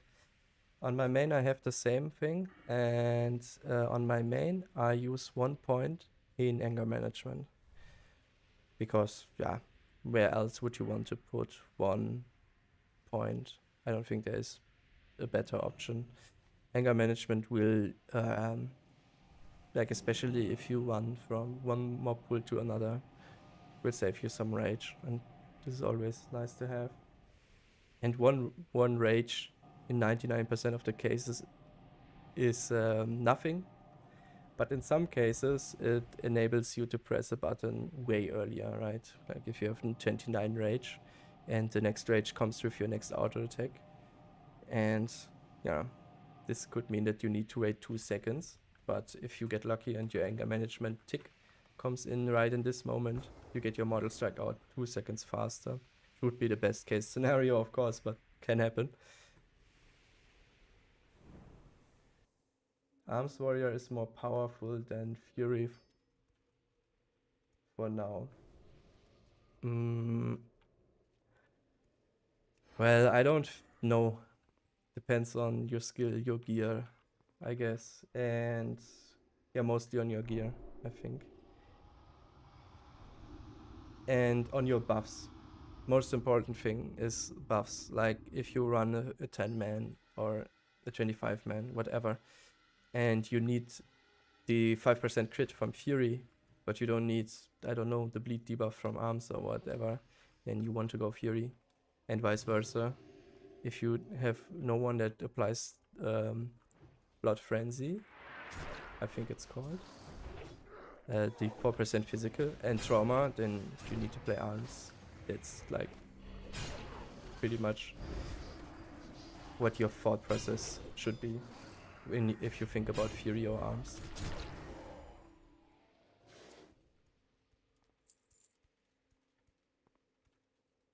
Sweeping strikes on War Main were the next 3 special attacks. That sounds pretty strange. I can't remember it being ever 3 attacks. Recklessness is 3 attacks.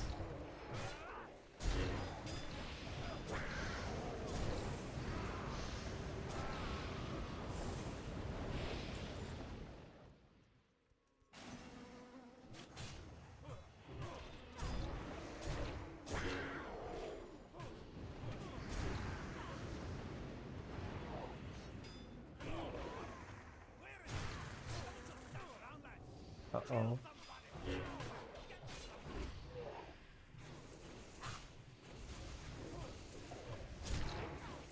Run away.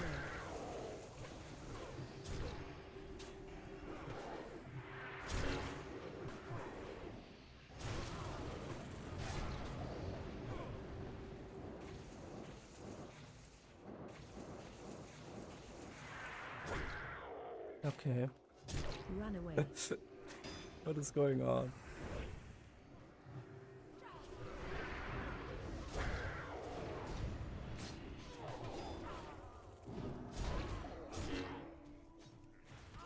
Run away.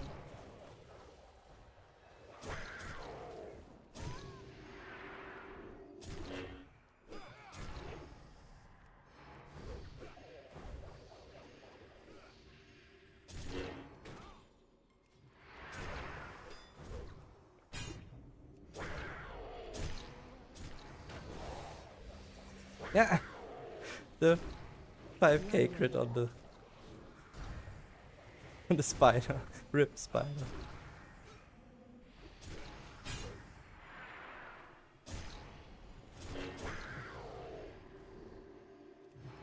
Run away. Yeah. I love messy fights, by the way. I think they're interesting. Whack your use on execute. Yeah, ideally, I mean, execute is the ability that right now hits the hardest. So, and it has no additional crit chance, like for example, overpower, or like some other stuff. So it's a really good target for execute. The best target for recklessness, the best target. But it's hard to actually enable it without much loss, because you would need to change stance right before or in execute phase. And recklessness doesn't only need make you change your stance, but it as well costs a global. So in execute phase you use your recklessness and you get free safe execute crits. Free safe execute crits, and but you lose a global and you maybe lose some rage as well because of the swap Reno. And yeah, nobody, like, even if you don't use execute, maybe you're even if you don't use recklessness, maybe your execute still would have crit. So not even not even safe to get value. Pretty awkward cooldown. What is a good way to use recklessness as well is just at the start of the fight, because you can use it before pull, and this way you don't lose a global mid fight. So you pop it before you charge in, and then you use it like for your first mortal, and maybe even an execute proc if you get lucky. So, yeah. I actually don't use rapidness at all right now, which is obviously pretty fail, and I should work on that. Why not use it right now on this boss? You know what they say. Oh, I have it.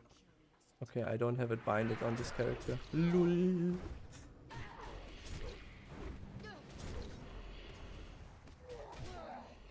Okay.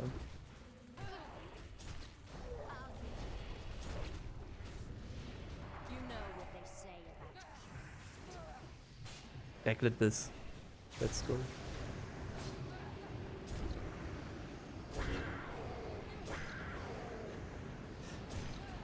Yeah, this character's interface is even more messy than my from my main character.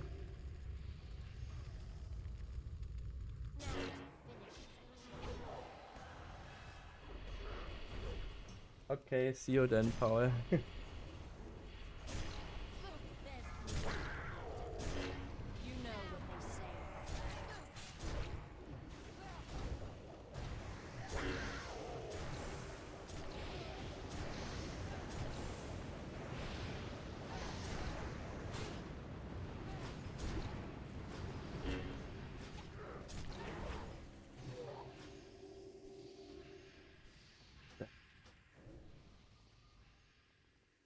Do you always use Shatter before execute phase?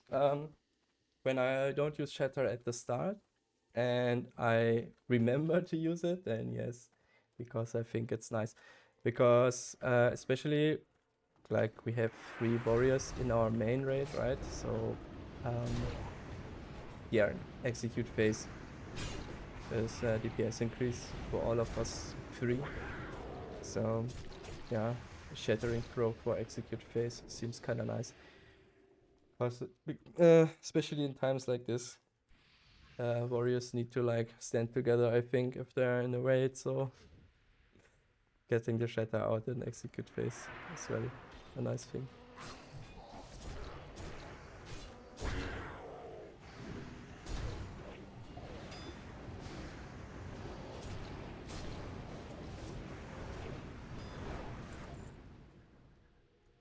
But you can as well use it at the start. For example, if I would be the only warrior in the raid, I would use my shatter at the start, and then I would apply my thunder armor stacks a little bit slower. So I give my raid the 20% armor pen right away, and then I would just take my time to apply thunders a little bit slower with less of a priority in my rotation, like below execute, for example, below rend, below overpower, and below execute, maybe even below mortal strike.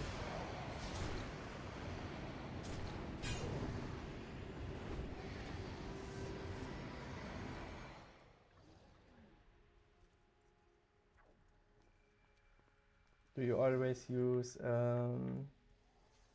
you use whirlwind even on single target? Yes, because I'm stupid. that's really it. Like I'm streaming for the first time today, and I underestimated how nervous you actually are when you do so. And I'm just pressing the wrong buttons, and I'm getting caught in the wrong stance and whatnot. So gameplay is like right now is like pretty shitty, and you shouldn't whirlwind on single target because slam should be better value than whirlwind. If not, maybe you could argue for that. Do you always use recklessness with bladestorm? Recklessness and bladestorm isn't really something that goes together really well, because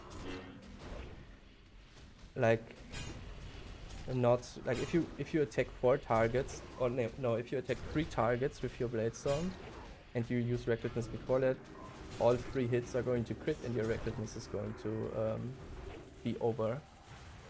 So you only get 3 crits of the ability no matter how you use it. And because whirlwind hits don't really deal a lot of damage, like they deal as much damage as like an auto attack, it isn't really your best option.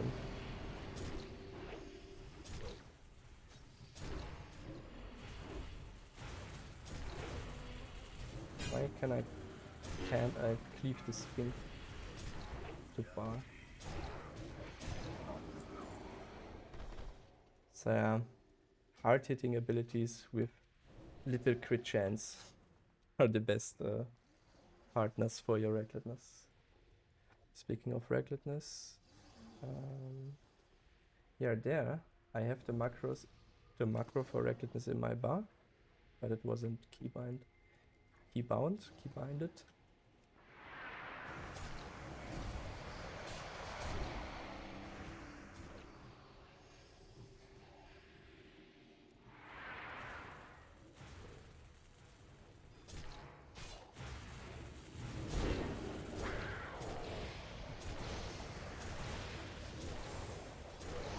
You're doing great for your first stream, buddy. Thank you. Good to hear.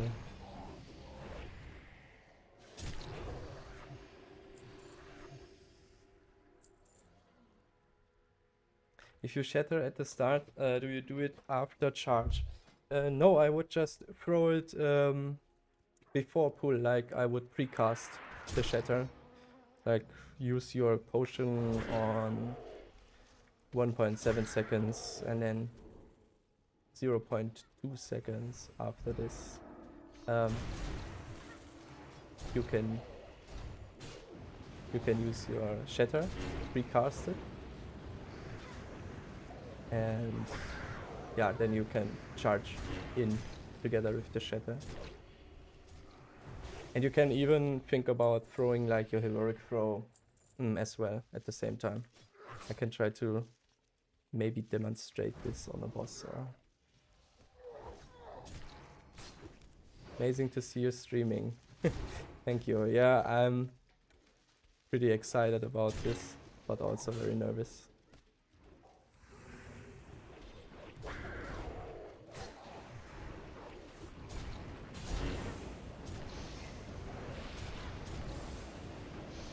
Sword spec is so much fun. It's really sad that this isn't like this.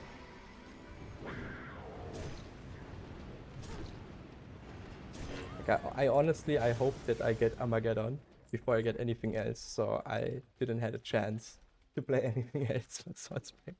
That didn't work out. Pretty much got everything other than Armageddon.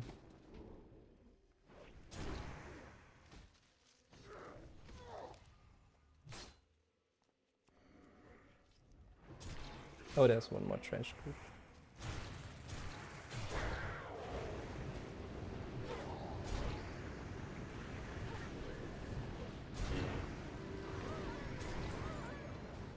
Okay, so you would cast your throw, which have not enough rage, and then the other throw right after, maybe like this, you know? Watch your step.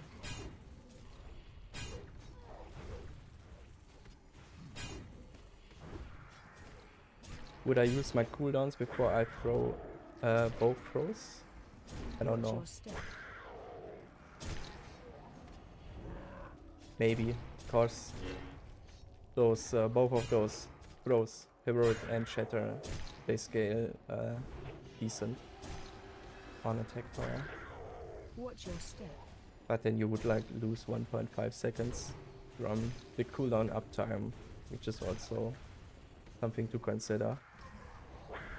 And if you use recklessness before this, then your 2 throws will actually crit, which is interesting. But yeah, I would be afraid of threat in this case, I think. So you use Blood Rage and then Shatter. Yeah, unless you were able to save some rage from the fight before, or from skitters, like those little spiders that are hanging around in your raids and your dungeons.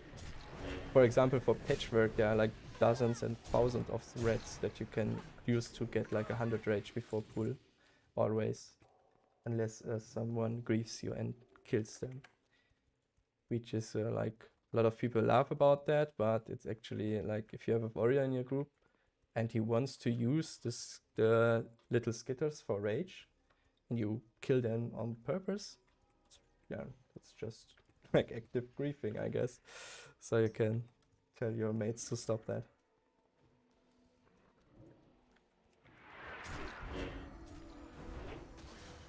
So on this boss I can get the trinket, which would be huge.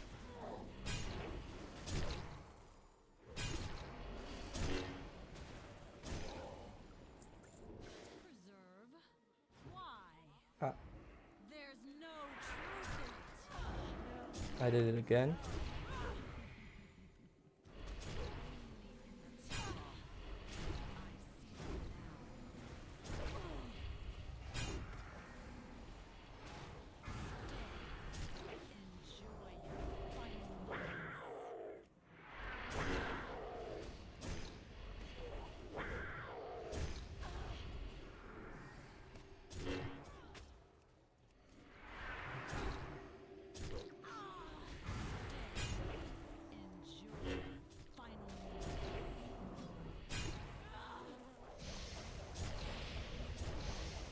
Why do you have a sound for slam?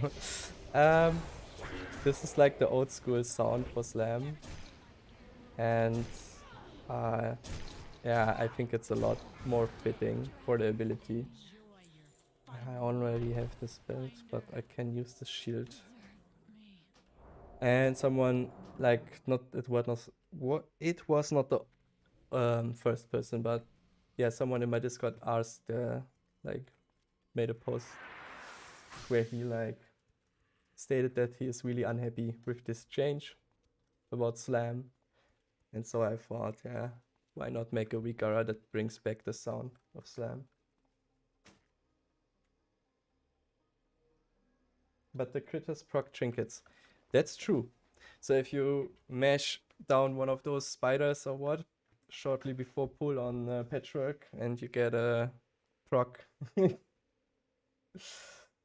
that would be really, really fucking bad. But you can always unequip those trinkets, hit it for rage, and then re-equip them. Which is, yeah, it's a little bit tedious. But if you're all about min-maxing, I guess you have to do that. I hate the new slam sound. At first, after pre-patch, I thought my slam was dodged. It sounded like it. Yeah. It does it sound a little bit like Mortal Strike? I don't know. But yeah. More dungeons.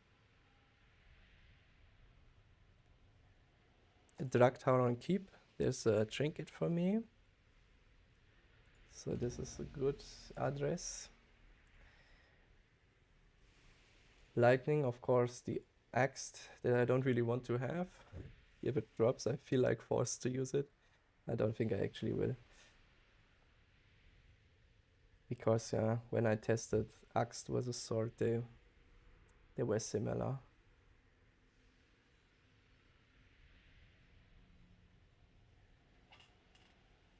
Those leather gloves are really good.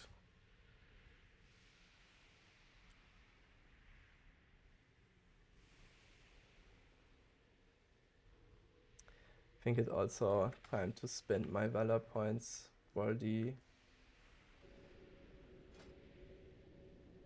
a chest piece or gloves. I have 119.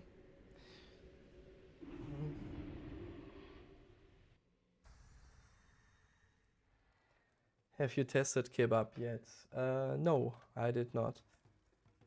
I should have, I guess. Like I tested it but I wouldn't really call it a fair test because I think Kebab lives or gets a lot of value from weapon enchants, and my weapons weren't enchanted, so.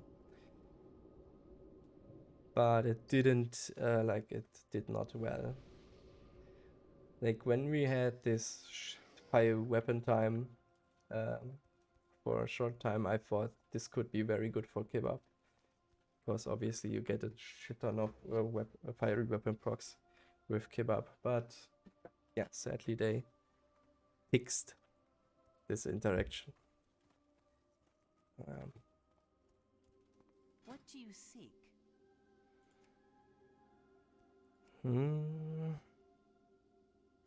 Like on the chess piece I get a lot of hit. I get way too much hit to be exact, and on the gloves I lose a little bit of hit, but I gain a lot of expertise, and I do need expertise right now. And the gloves are cheaper, so I could buy one more piece maybe, like that is not a tier piece. We don't have shoulders in here, right?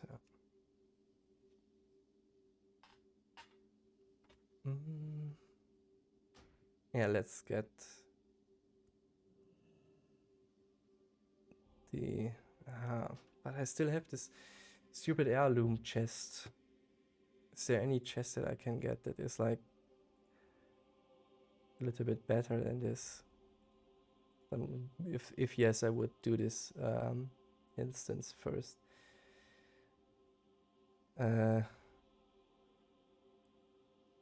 This one is, I guess, a little bit better, but only if I need the hit, which I don't.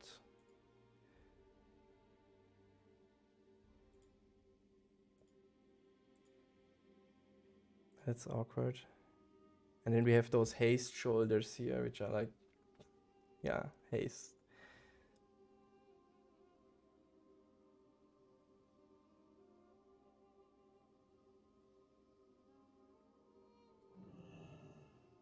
Hello, Langer.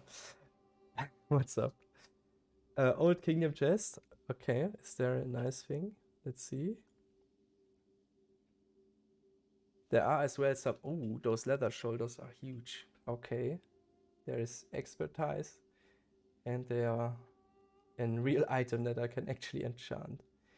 Oh yes. Oh yes, this chest is exactly what I need. Okay, so we gotta do this dungeon before we buy anything. Stay the course. So... Mr. Postman is ringing in on my door.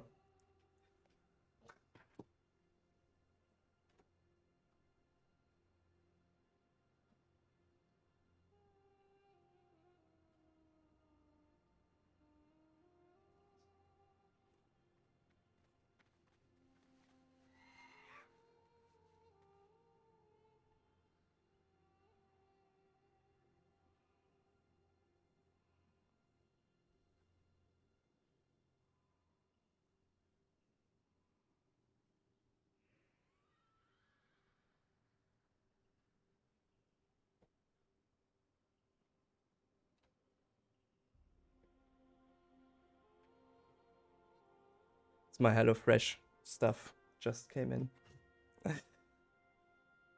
I can only recommend this if you are like me and have like unhealthy eating habits.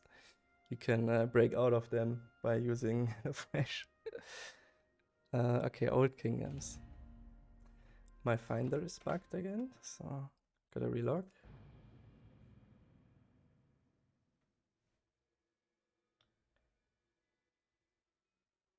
Should I keep up 5 stacks of Thunder armor in Nux if no one else does it, or is it not that important? You should keep up 5 Thunder stacks in Nux if no one else is doing it. Yeah. Like Simon says. Simon says Thunders.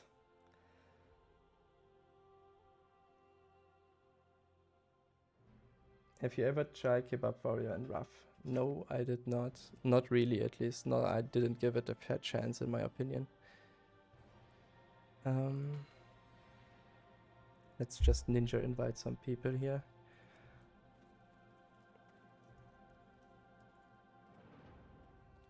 Hi, Ankahit.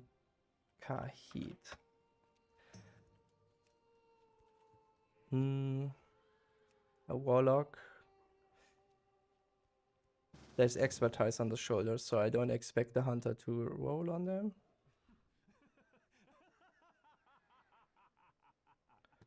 Oh, no.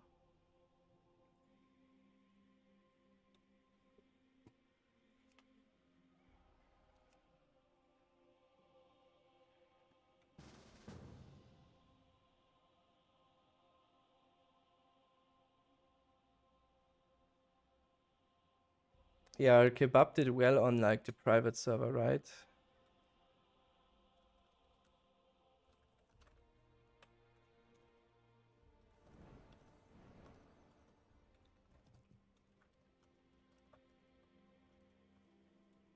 But then on our live server, it doesn't work at all, as it seems. Or it's as what I've heard. Like, I can't really confirm that because I haven't tried. And I haven't seen anyone trying in a video.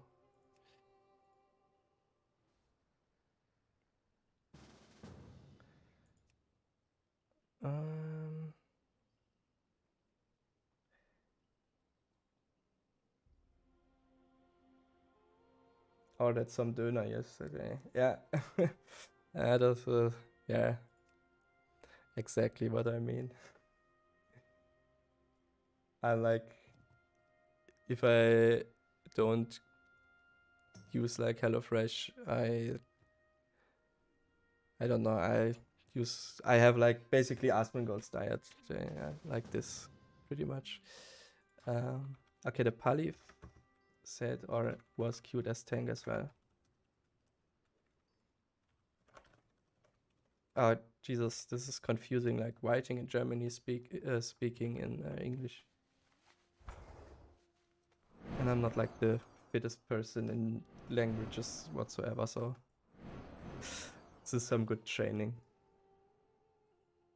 Do you ever miss TBC Arms Warrior at all? I find I've been missing it all the time. I mean,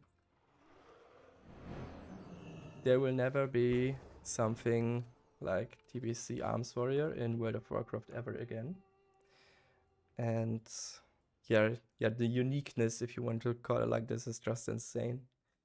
And no, you can't compare it to anything else. And I don't actively miss it, like I don't sit here and miss it, but I would always like to go back and slam some bosses with TBC Arms Warrior. Like I would always be down for that. If I would have a character, I would like to like kill at least one boss a week or something like this. Like it's so nice. And yeah, TBC in general was just a nice expansion. Like I didn't thought that it's going to be that nice.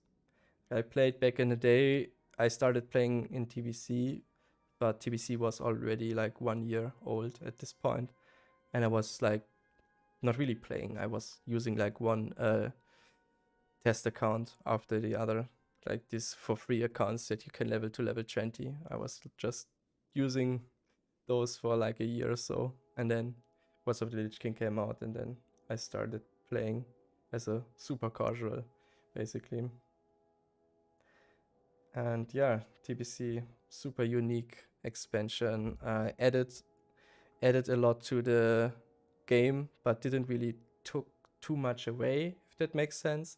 Like a lot of the stuff that you can get in the old game and like the vanilla game were still valuable. For example, demon slaying elixirs, Mungus elixirs, and what else? Yeah, trinkets, for example, enchantments that you get from Naxxramas, which is nice design, I think. This is one reason why I think it's like really questionable that they nerfed the fiery weapon stuff and things, because they stated that it doesn't fit in the warrior class fantasy, and that they didn't like that. They didn't like it that people go into the old world and find upgrades there.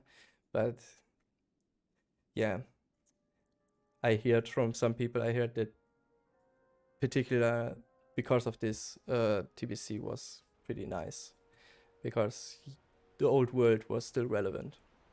And then at the same time, there are stuffs in this game, or warriors wear leather as well. So do they want to fix that because it doesn't fit into the played chat warrior fantasy, or I don't know. Didn't really make a lot of sense to me. Like the statement why they fixed it.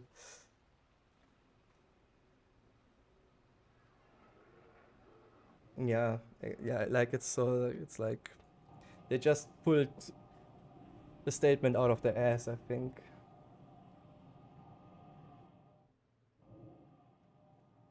Are the week hours updated? Not all of them, I think, but the ones I use the most and the ones that I have linked below my latest videos, they should be all updated. If you have trouble with the swing timer, you need a week hour that is called swing timer RPE. I think you need this for every swing timer right now, for that they function. I don't know the exact reason. I think it has something to do with Blizzard, like always.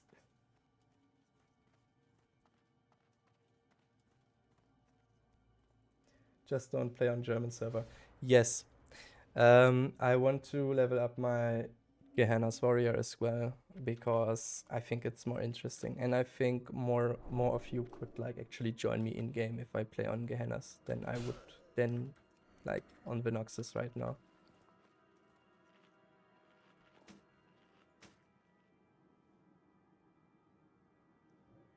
The weak auras looked weird. All of them or just one? Do you plan on playing new retail expansion? Yes, I do, and I want to make videos as well. Like I already prepared some talent builds in the new talent calculator, but I haven't played the beta. But I think in 2 days the pre-patch launches, right?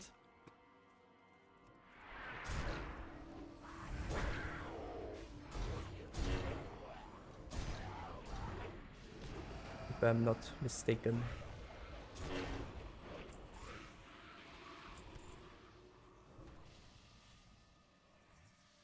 Yeah. And I can try the interface building thing that they implemented. I'm excited about this because I always like to play with as little add-ons as possible, because it's just annoying to have a lot of add-ons. So if I can do my interface just with like 1 or 2 add-ons less, be nice for me.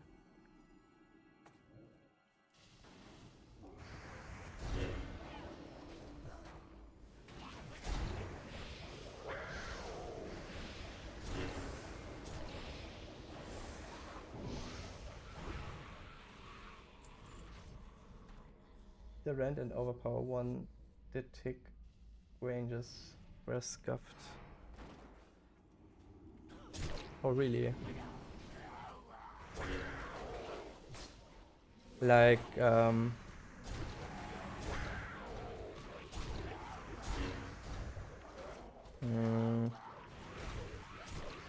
like the ticks were not correctly placed, like not on the spot where they should be.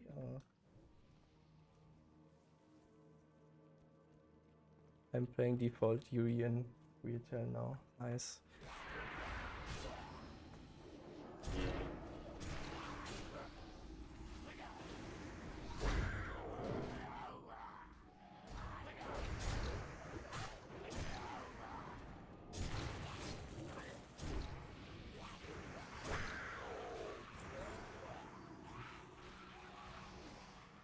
Not correctly placed.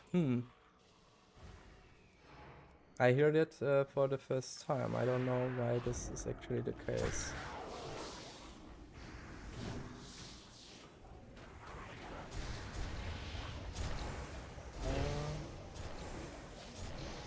I didn't try to fight, but when I installed it, it was incorrect. Had to go to work after. Yeah, try to use them on something and then look again, because if you only look at the weak auras in the weak aura menu thingy, then they will be messed up, the tick markers. They will be like all over here, something like at the start. Yeah, no problem.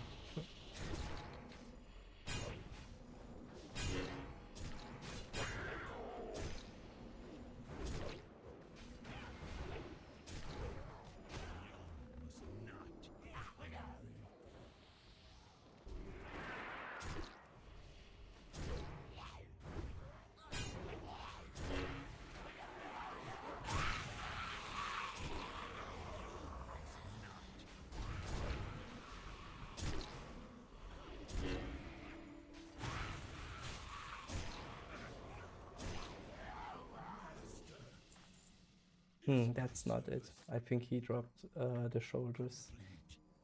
Ah, sadness.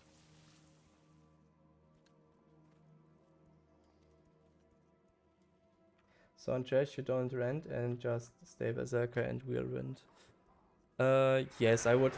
If the mobs would live longer, which they sometimes do in this group actually, normally you would want to apply 1 or 2 rents to get some overpowers, because overpower is a nice filler. And then you should try and swap back and forth between, because of, how you call it,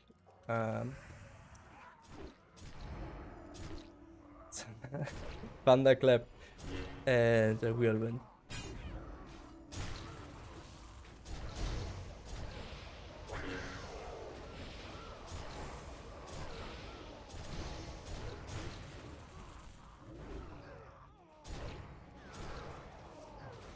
Oh god.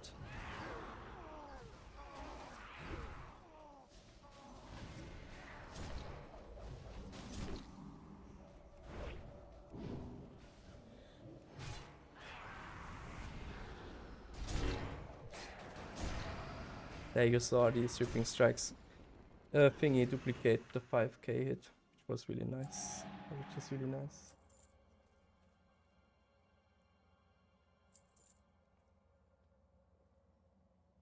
Are you in a ranked guild on retail or more casual?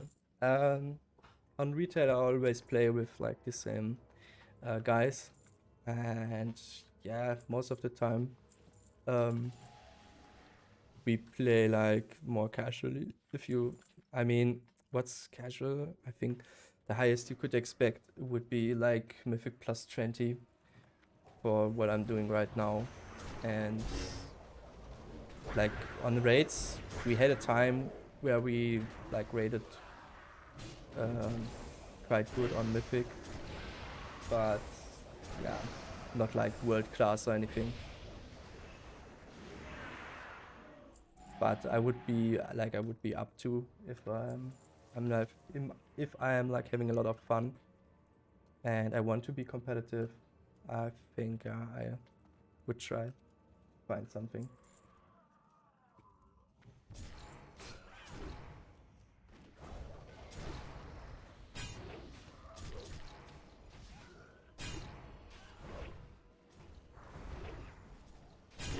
There are like a lot of things that you need to do if you want to raid like on the tippity top. And this is like, for example, not being like a 1 class Andy. I mean, sometimes you can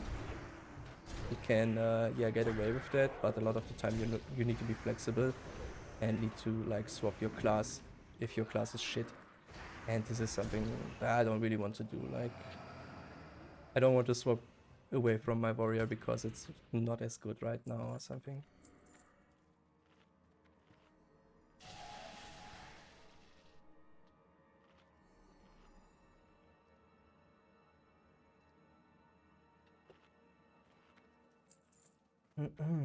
Like in Nux, it's so hard as warrior to DPS on trash because trash lives like 2 seconds.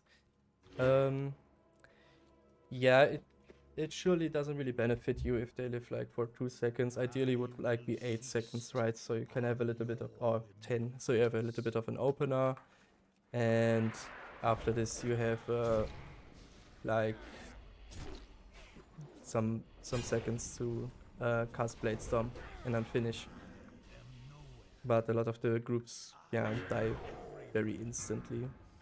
In this case, you just, yeah, want to pop everything as fast as possible and use your explosives, most importantly. Like, if you're engineering, use your Zephyr Charge and whatnot, and you can actually do, like, some serious damage. Especially on, like, this 4 or 5 mob packs. You can do, like, a 20k, almost. Is music to my ears. Fresh still it has been too long. I think this boss would have dropped the breastplate. Yeah, this is sad. It's a crossbow in here as well. Oh, my range option sucks. Jesus Christ.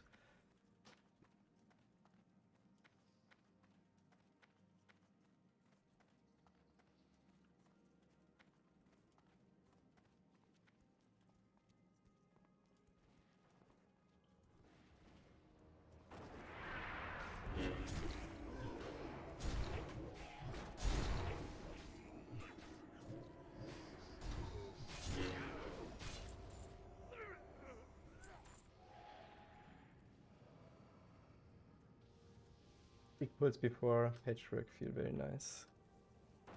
Yeah, I think as long as you have like Bladestorm up, it's nice, but yeah, with Bladestorm on cooldown, it's like sometimes you get lucky and you still do damage, but for the most part, it's like not looking really good without Bladestorm.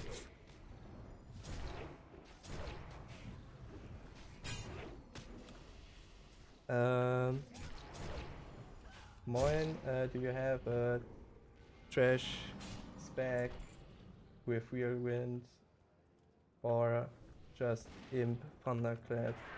And because of that, try to translate the message. No, my spec is just the standard inside build, so with 8 points in protection. And then for glyphs, I use Glyph of Whirlwind, so it has less cooldown, and I use Glyph of Cleaving. And then I use Glyph of Bladestorm, so I get more Bladestorms in the duration of the dungeon, which I think is quite nice.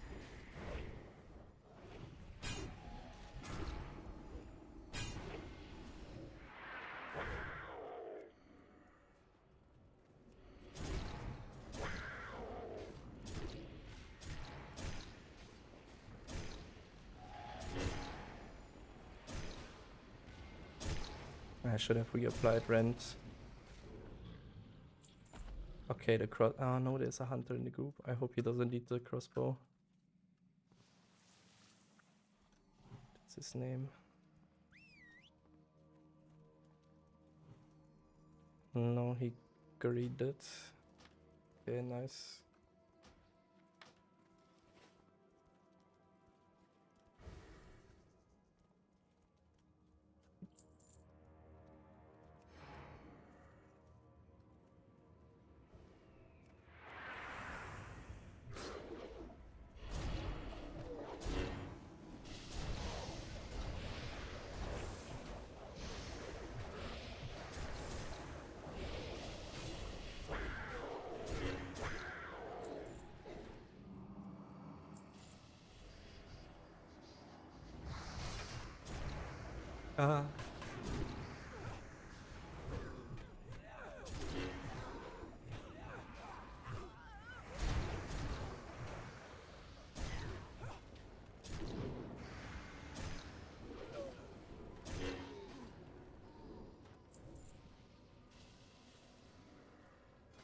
Now the chest, is it actually on this boss? I thought it was on like the strange vampire guy.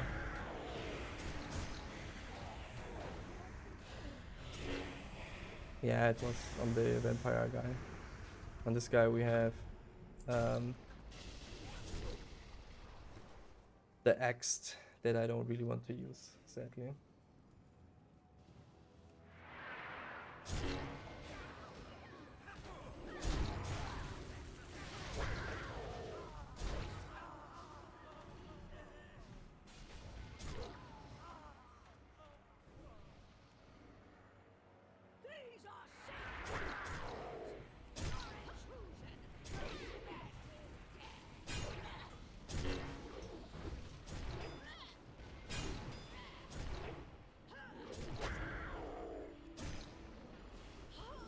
So yeah, no single target build. So single target really sucks. But I think in terms of overall DPS, it's better to run like a build like this.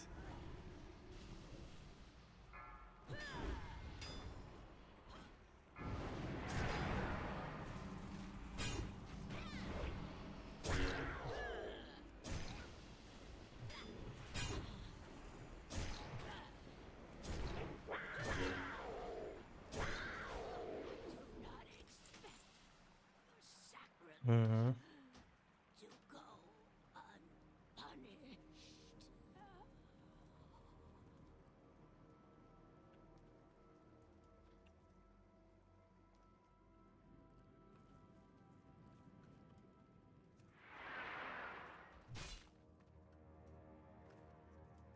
Does anyone know the UE interface that Konter uses? Great. Yeah, it's just a made-up thing. Consists out of multiple add-ons that are just customized. So I would need to give you like all my profiles and all my regards if you want to copy that. I thought about switching to Elf UI, so it's easier to pass on like my whole interface thing.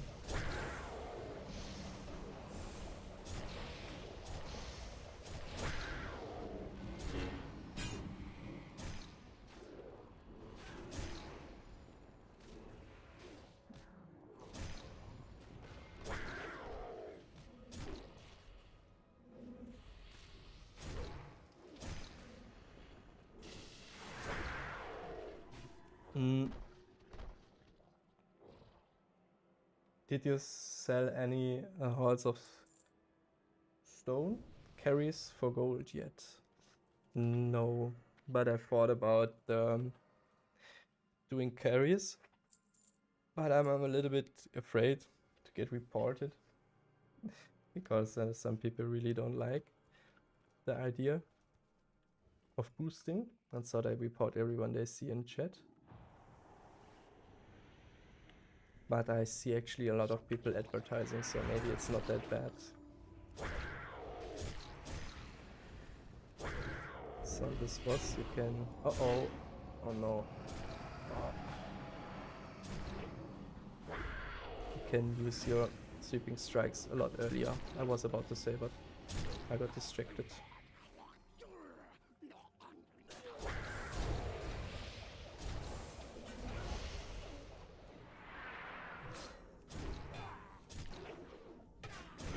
They didn't stack.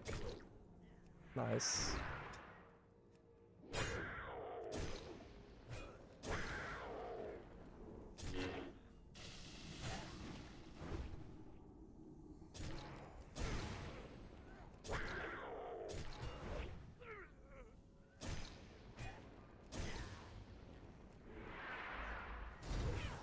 What a chaos.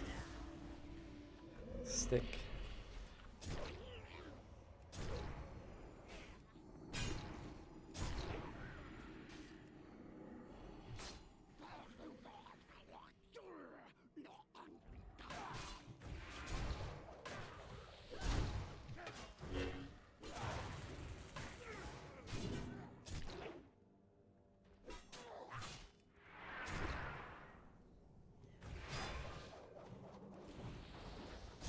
Jesus.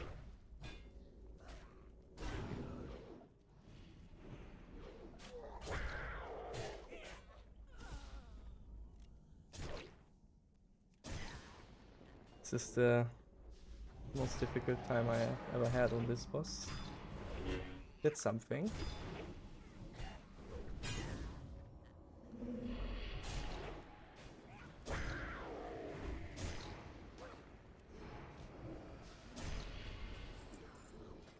Is this another range option?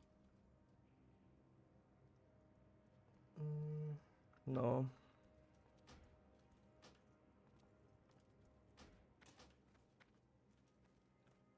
Okay.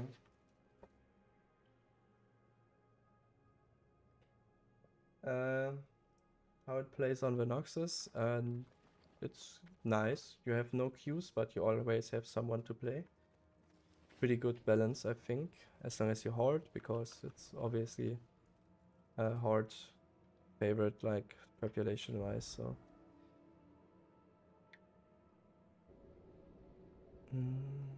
don't want to do anything else.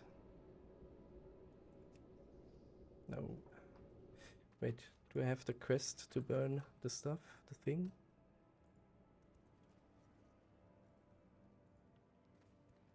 Yes.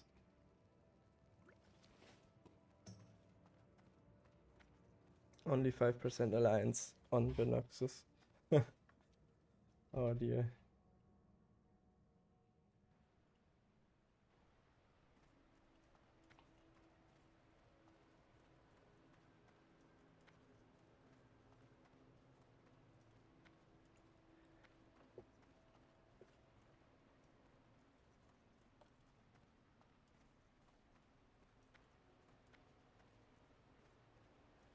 Yeah. For a short time there were like decent amount of alliance here. I had like it felt that way. But they were annoying as hell. I remember getting ganked when I was like level 80, like I was one of the, I don't really want to say one of the first level 80s on the server, but there was a time when I was like one of two level 80s online shortly after release, because the other ones went to sleep.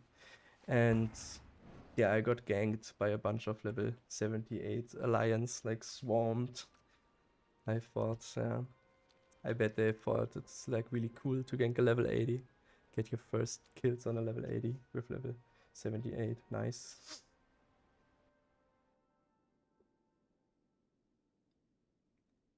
Yeah, Alliance got killed a lot for sure as well.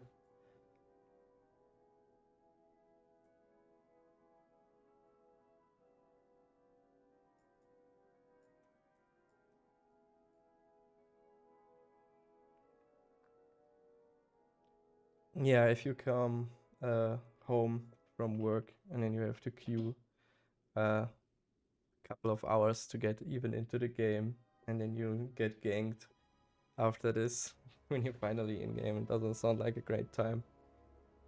Like, it's awful. Okay.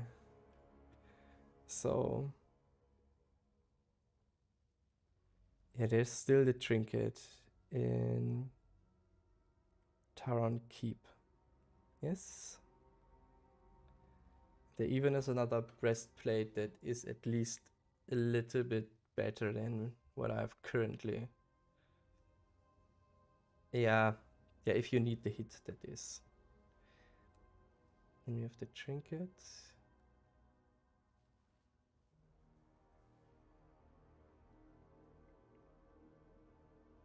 So Taron Keep it is.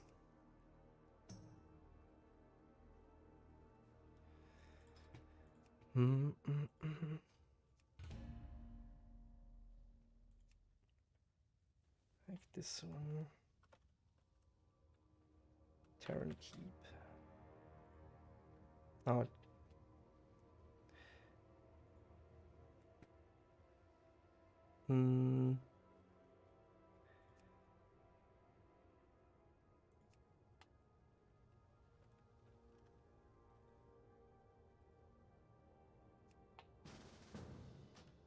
What? Okay, I have a bunch of turrets. And now I have a DK, and now we need a tank. Where are you from in Germany? I'm from Cologne.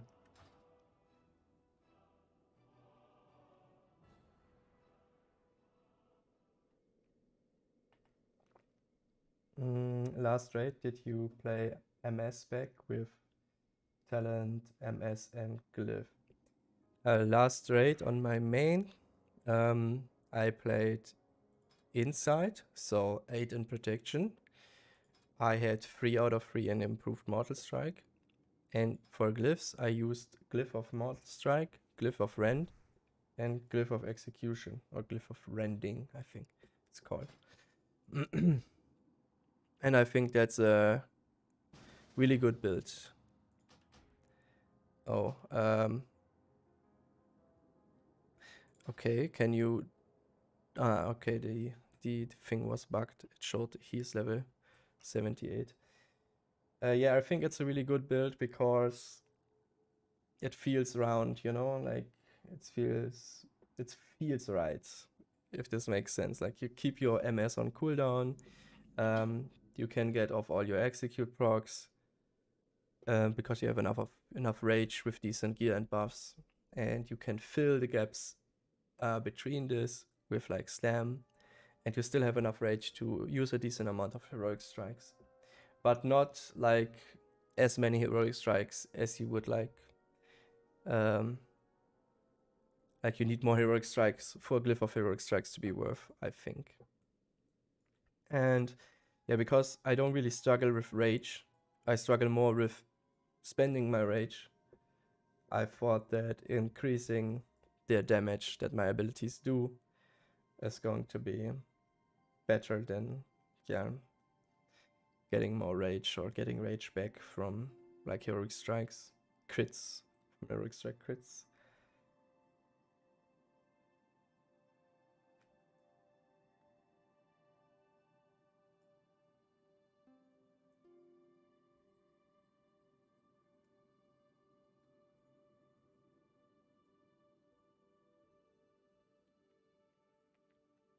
At the moment, I can't play with string timer because I got a mini stuttering in the raids a lot.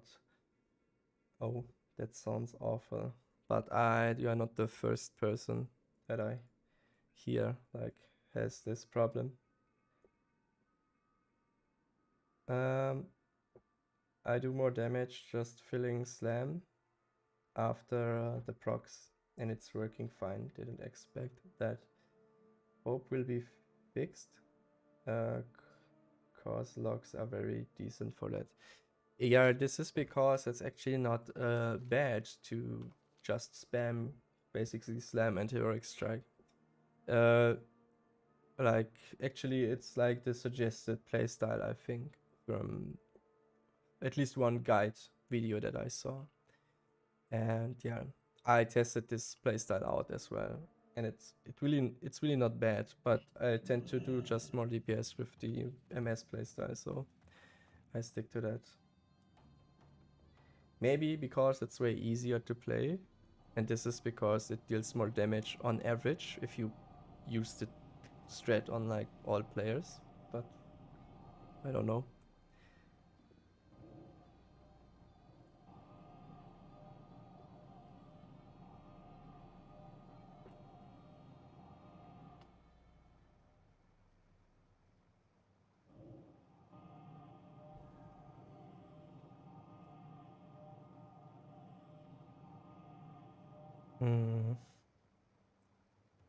I think in Gundrak there was nothing. Like I already have the hemorrhage cycle because I got really lucky on that.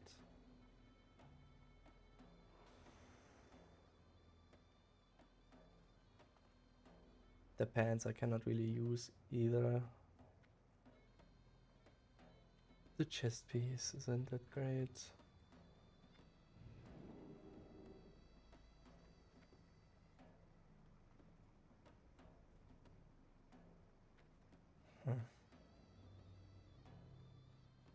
Yeah, maybe Maybe I go 10-man raiding today with my main warrior and tomorrow with the alt, so I have one more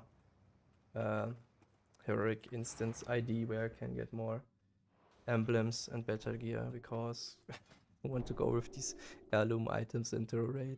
It feels awful.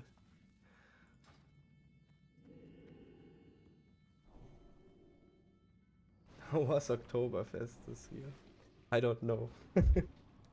I didn't went to I didn't went south and celebrated this fest. I actually never did in my life.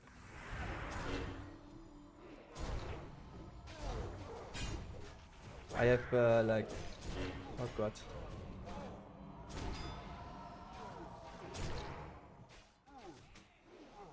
In Cologne we have Carnival, which is really nice.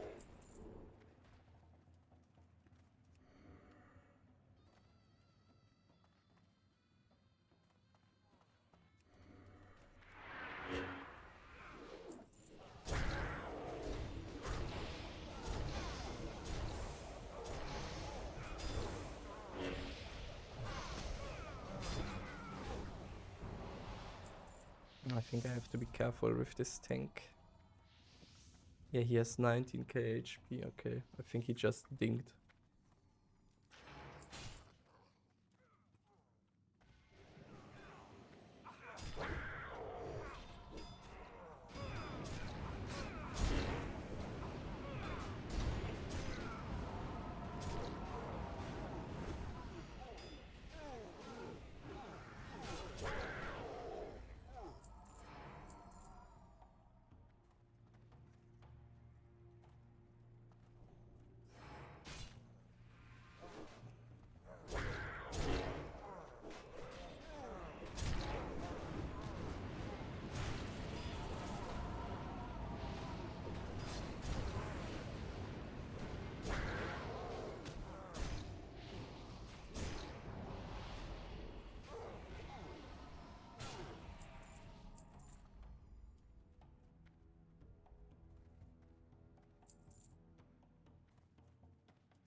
Oh shit.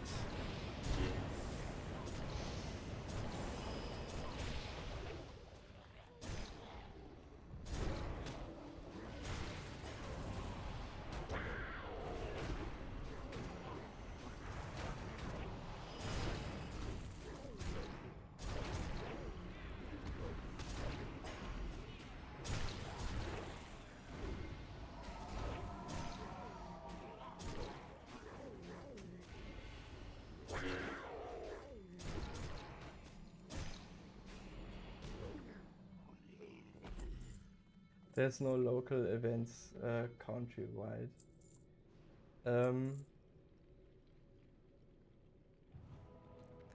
Wait, local events countrywide. I don't know. There sure be some, but I'm not like very good in this.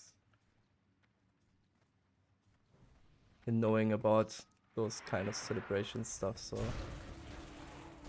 like days that you celebrate with your country or what.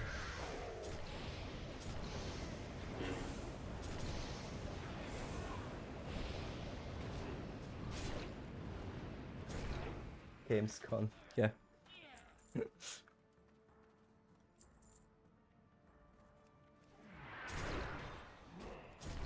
Ah.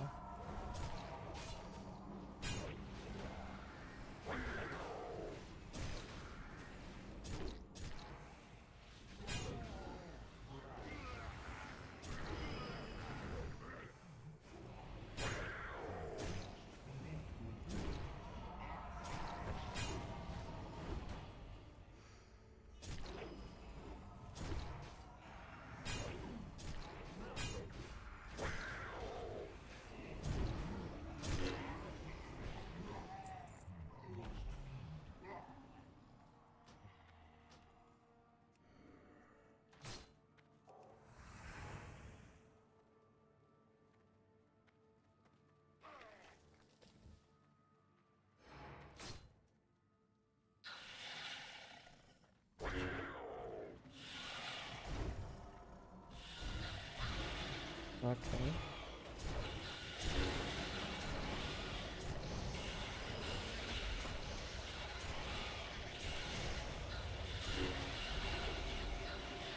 I remember those spiders running through those things at the wall and like getting some mobs out of there.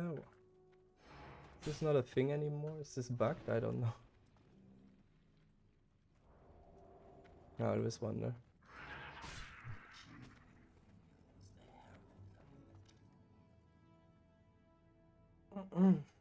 One more of those interesting bosses that just steal your time, basically.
Oh.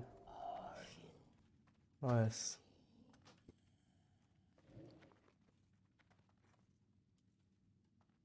I hope no one needs that. Yes, nice. Should be...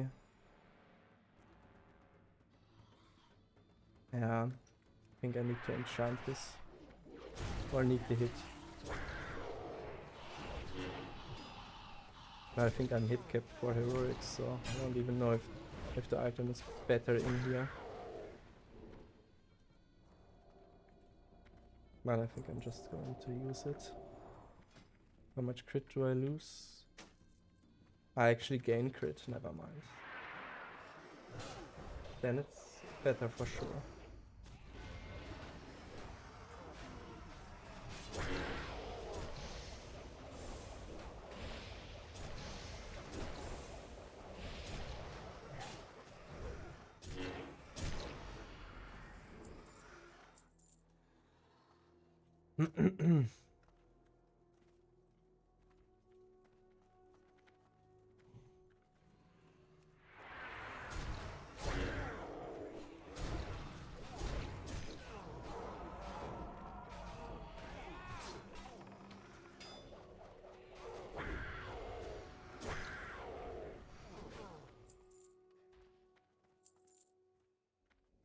What's the talents for raid?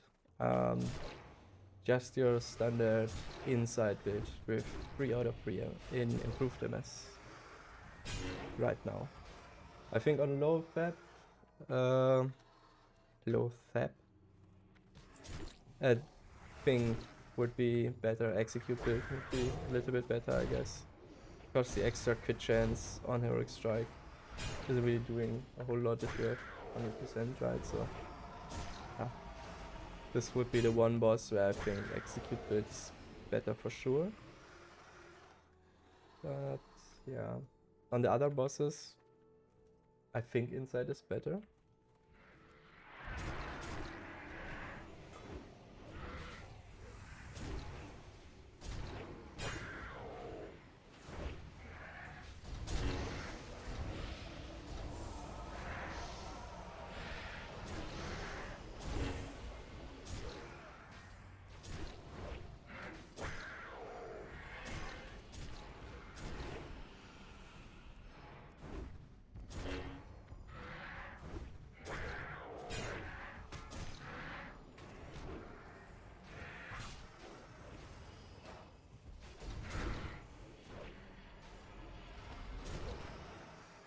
Oh, huh. Here's the next item.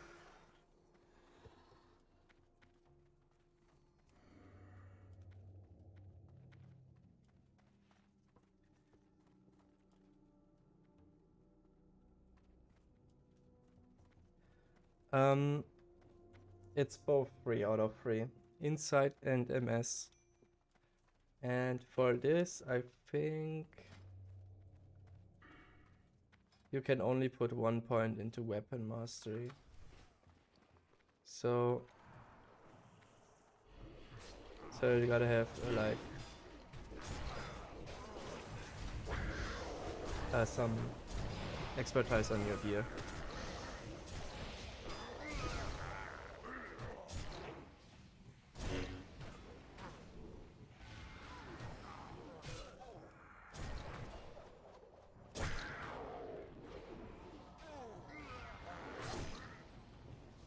And yeah, if you have 1 into weapon mastery,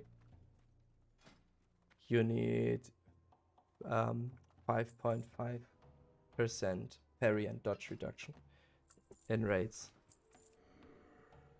so that you are kept. I'm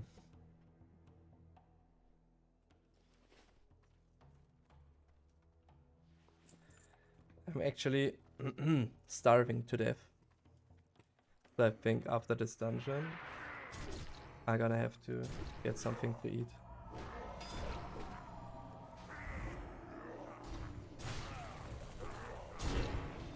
Yeah.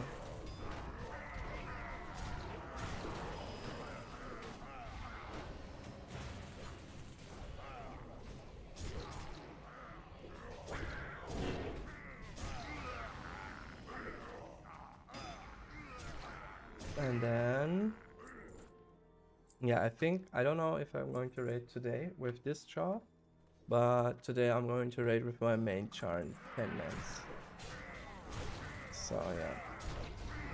And I think I'm going to stream this as well later today, in like the evening. So when you guys are at home from work, at least the ones that are living like in my time zone right now, because it's pretty early here.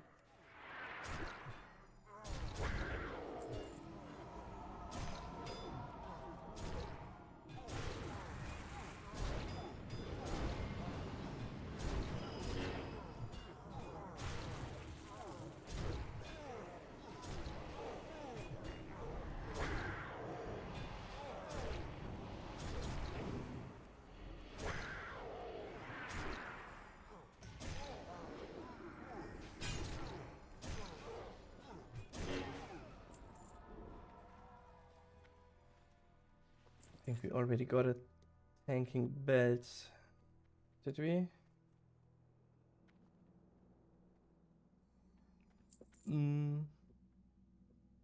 Wasn't there an epic one?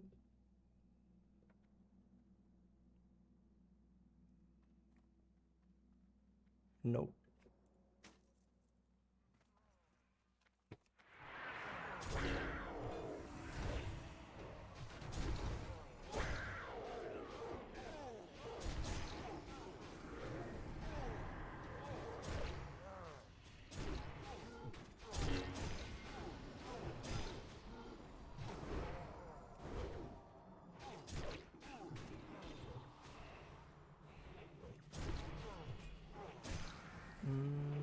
Why do you need tank item?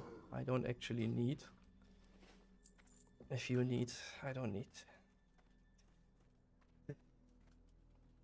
Poor guy, just came level 80 and I tried to ninja his beloved tanking belt. But I'm not a monster. So.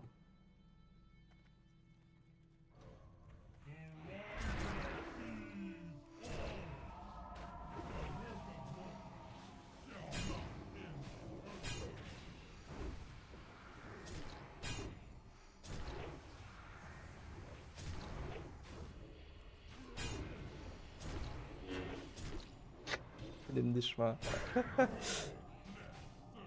Ja.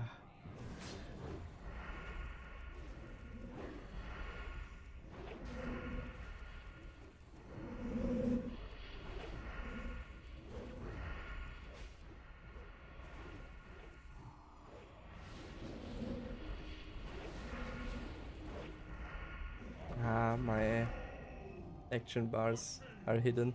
This is not really nice for this mechanic.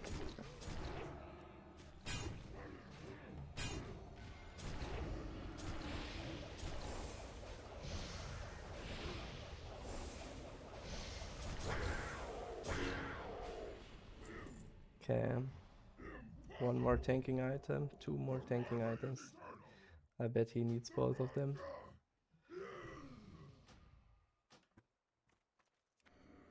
Alright, so that's it for this first stream. Thank you to everyone who hopped on in and enjoyed. And yeah, I know now that it's working and that I can stream.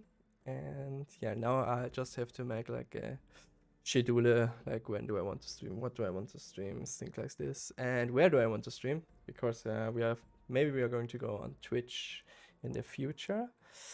And yeah, if I'm going to wait 10 man today, or yeah, I'm going to stream that. And if not, we are going to see tomorrow. I'm going to stream tomorrow. And when I'm going to stream, I don't know, but at the evening for sure, and at the morning I don't know. I have to do some stuff tomorrow, so yeah. Catch you later today or tomorrow. Bye bye.